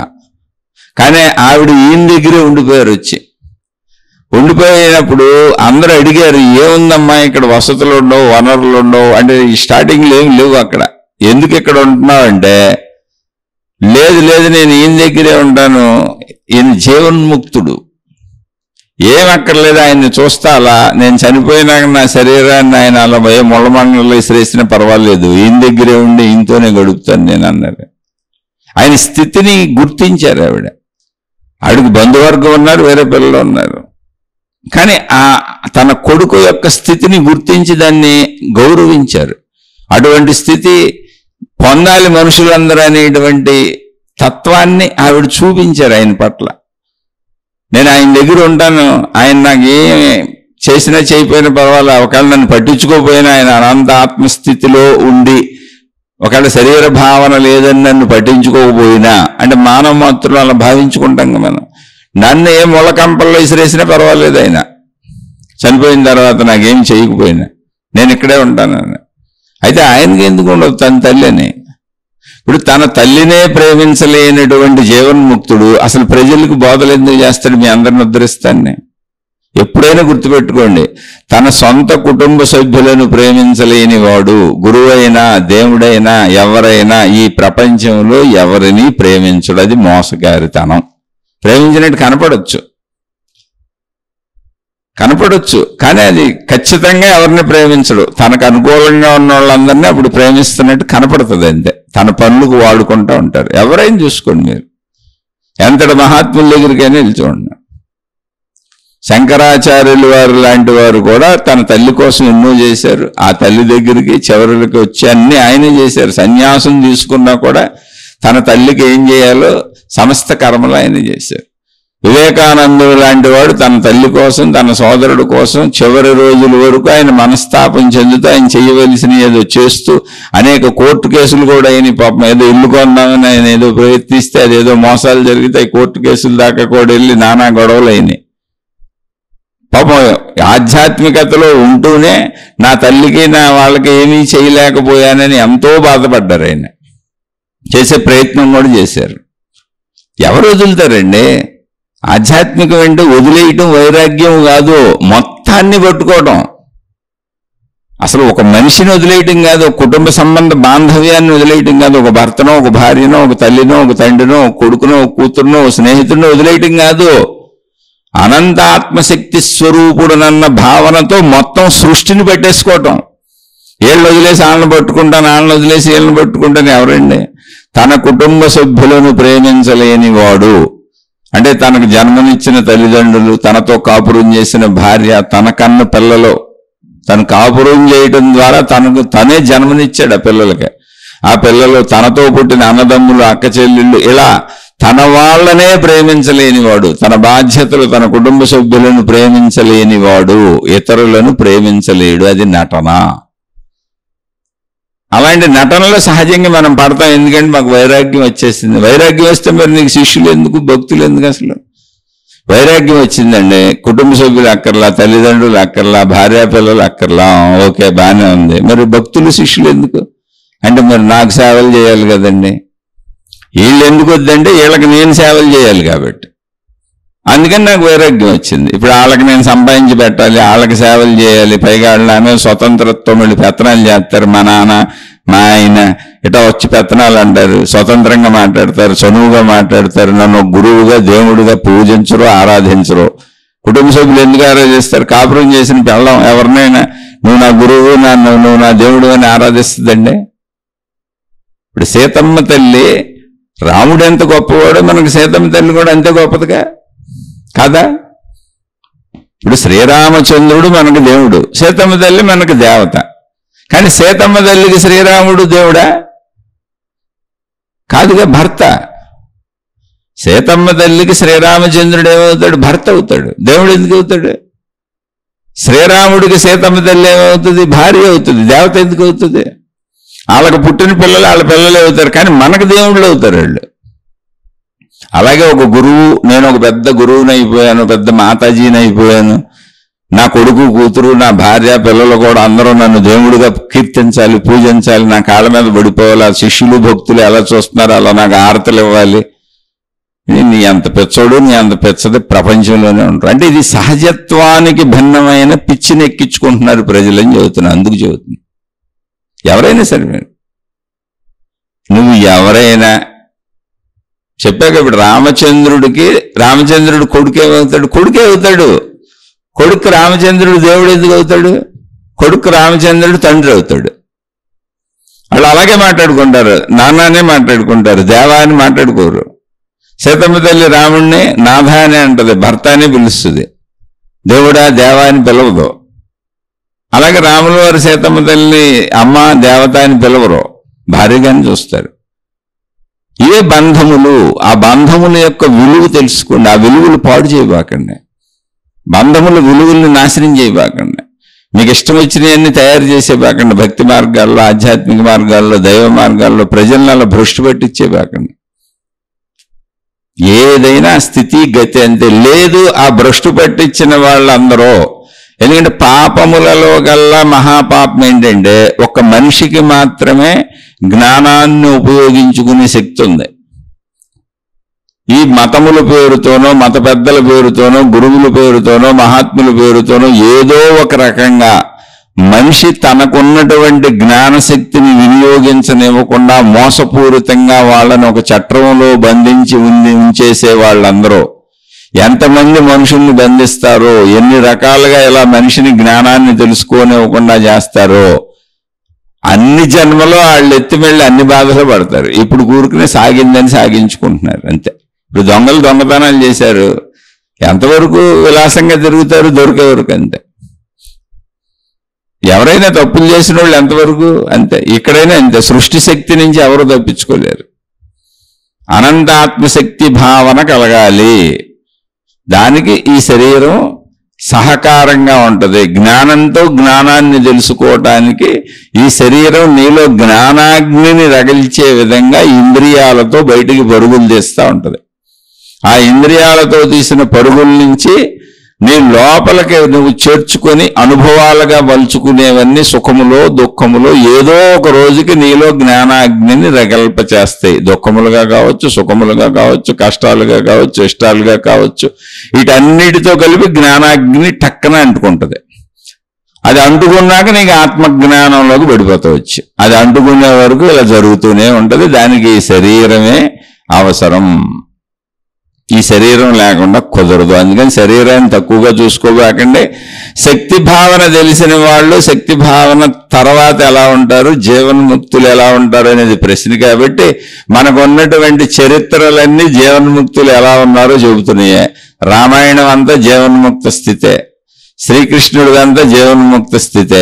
శ్రీకృష్ణ భగవానుడు ఉండగానే అంత మహాభారతం జరిగింది. ఆ యుద్ధంలో ఆయన కూడా పాల్గొన్నారు. యుద్ధంలోనే భగవద్గీతని చెప్పారు. ఇలా ఎంతో మంది మహర్షులు, మహాత్ములు, మహనీయులు చరిత్రలోనే. అందులో మహిమలు అన్న వాళ్ళయే చదవబాకండి. ఎందుకంటే ఈ మహిమల దగ్గరికి వెళ్ళిన వాళ్ళందరూ మళ్ళీ మన ఇటో తప్పుతో పెట్టిస్తున్నారు. జ్ఞానయుతంగా జీవించి మనలో జ్ఞానాగ్నిని రగిల్చే వాళ్ళే తెలుసుకోండి. నేను శక్తిని తెలిసినా కూడా జీవితంలో ఏ మార్పు ఉండదు. ఇంతకుముందు శరీర భావనలో ఏమేమి గుర్తున్నాయో అవన్నీ గుర్తుంటాయి. ఏమేమి అవసరం ఉన్నాయి చేసామో అవన్నీ చేస్తాం. చక్కగా అలాగే జీవితం గడుపుతాం. కానీ చెడు లేని జీవితం ఉంటుంది. ఎందుకని అంటే ఏకత్వ భావన తెలిసినప్పుడు నేను శరీరము కంటే శక్తిని శాశ్వతముగా ఉంటాను, నశింపులేని శక్తిని, నశించేది శరీరం అని తెలిసినప్పుడు శరీరం కొరకు తప్పు చేయాలన్న భావన అసలు పుట్టదు. కానీ శరీరంగా అవసరమైనవన్నీ తీర్చుకుంటానే ఉంటాం. ఆ అవసరం ఏదుంటే అది, భార్య ఉంటే భార్య, భర్త ఉంటే భర్త, పిల్లలు ఉంటే పిల్లలు. అన్నం తిన్నంత సహజంగానే, కాలకృత్యాలు తెచ్చుకున్నంత సహజంగానే మిగిలినన్నీ జరుగుతాయి. లేనోళ్ళు లేనట్టుంటారు, ఉన్నోళ్ళు ఉన్నట్టు జీవిస్తారు. ఇది నాకు తెలిసింది. మీరు అడిగినంత వరకు నాకు తెలిసింది నేను చెప్పాను. ఇక్కడ ఏ అద్భుతాలు ఉండవు, మహిమలు ఉండవు. ఎటువంటి గందరగోళాలు లేని ఒక ప్రశాంత జీవితాన్ని గడుపుతారు జీవన్ముక్తులు. అలాగే శారీరక పరమైనటువంటి బాధలు జీవన్ముక్తులైన మహాత్ములు, మహర్షులు అందరూ పడ్డారు. ప్రజలతో ఇబ్బందులు పడ్డారు, ఆర్థిక పరమైన ఇబ్బందులు పడ్డారు. అవి సహజం ఎవరికైనా. కానీ శక్తిని నేనని తెలుసుకున్నప్పుడు ఇబ్బందులు శరీరం పడుతుంది, బాధ ఉంటుంది. కానీ దాన్ని తీవ్రముగా తీసుకోరు. అనుభవం ఉంటుంది, చావటైంది తప్పదుగా. అంటే ఒక సామాన్యుడు కొట్టుకున్నంత కొట్టుకోరు, వణికిపోరు, భయపడిపోరు. కానీ దాన్ని అనుభవిస్తారు. అనుభవించినప్పుడు బాధ ఉంటుంది, అన్నీ ఉంటాయి, బాధలు ఉంటాయి, ఇబ్బంది పడతారు. అవన్నీ సహజమే. మనకు ఎలా ఉందో వాళ్ళకి అలాగే ఉంటుంది. ఒక్క మాటలో చెప్పాలంటే మంచిగా జీవిస్తారండి, మిగిలినన్ని మామూలుగానే ఉంటాయి.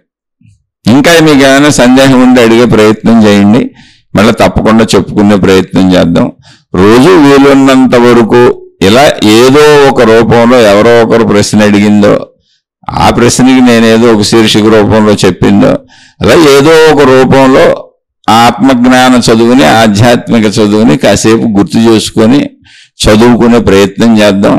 ఇంకా ఖాళీ దొరికితే దాన్ని మననం చేసుకోండి. ఇంకా అనేక మంది మహాత్ములు ఎంతోమంది అనేక రకాలుగా చెప్పుంటారు. ఇంకా అవకాశం ఉన్నోళ్ళు అది వినండి. మొత్తానికి ఎలాగోలా నిరంతరం శ్రవణము, మననము, నిధిధ్యాస ఈ ప్రాసెస్లో వింటూ చక్కగా మననం చేసుకుంటూ ఓ మంచి జీవితాన్ని జీవించండి. మంచి జీవితం జీవించే వాళ్ళందరూ ఆత్మజ్ఞాన మార్గంలోకి వచ్చేస్తారు. ఎందుకంటే మంచిని మించిన తపస్సు లేదు, మంచిని మించిన సాధన లేదు. సాధనలన్నింటి గమ్యము మంచి మాత్రమే. ఆలోచించి చూడండి. అర్థమైన వాళ్ళు జీవితంలో ఆచరించుకొని ఆనందంగా సంతోషంగా బతకండి, తృప్తిగా బతకండి. అర్థం కాలేదు అనుకున్న వాళ్ళు దయించి వినకండి. మీ మార్గాలు వేరైతే ఇది మీకు అర్థం కాదు, మీ మార్గాల్లో మీరు సాగిపోండి. సరిగా చెప్పలేదు, అసలు ఈయనేదో ఈయనకి తోచించి చెబుతున్నాడు అనుకున్న వాళ్ళు దయచేసి నన్ను క్షమించి వదిలేయండి. ఎందుకంటే నేను సామాన్య మానవుడనే, నాకు ఎటువంటి ఆత్మానుభవము లేదు, జ్ఞానానుభవము లేదు. కేవలం ఈ మాటలు చెప్పగలిగినటువంటి వాచా వేదాంతము అంటారు దీన్ని. అంటే ఊరికనే మాటలు ఒల్లివేయగలను, అంతే, మాటలు చెప్పగలను. అనుభవం నాకేం అవ్వలేదు. అందువలన మీరు నా ఏదో పిచ్చుక మీద బ్రహ్మాస్త్రం లాగా నన్ను తిట్టడమో, కామెంట్లు పెట్టడమో, ఈ అనవసరంగా మీ టైం వృధా చేసుకోవద్దు. నేనే సామాన్యుడిని, నాకు అంత తెలియదని నేనే చెబుతున్నా, క్షమించి వదిలేయండి. శుభమస్తు. మీకు మీ కుటుంబ సభ్యులకు మేలు చేకూరుగాక. మరొక కొత్త శీర్షికతో కలుసుకుందాం.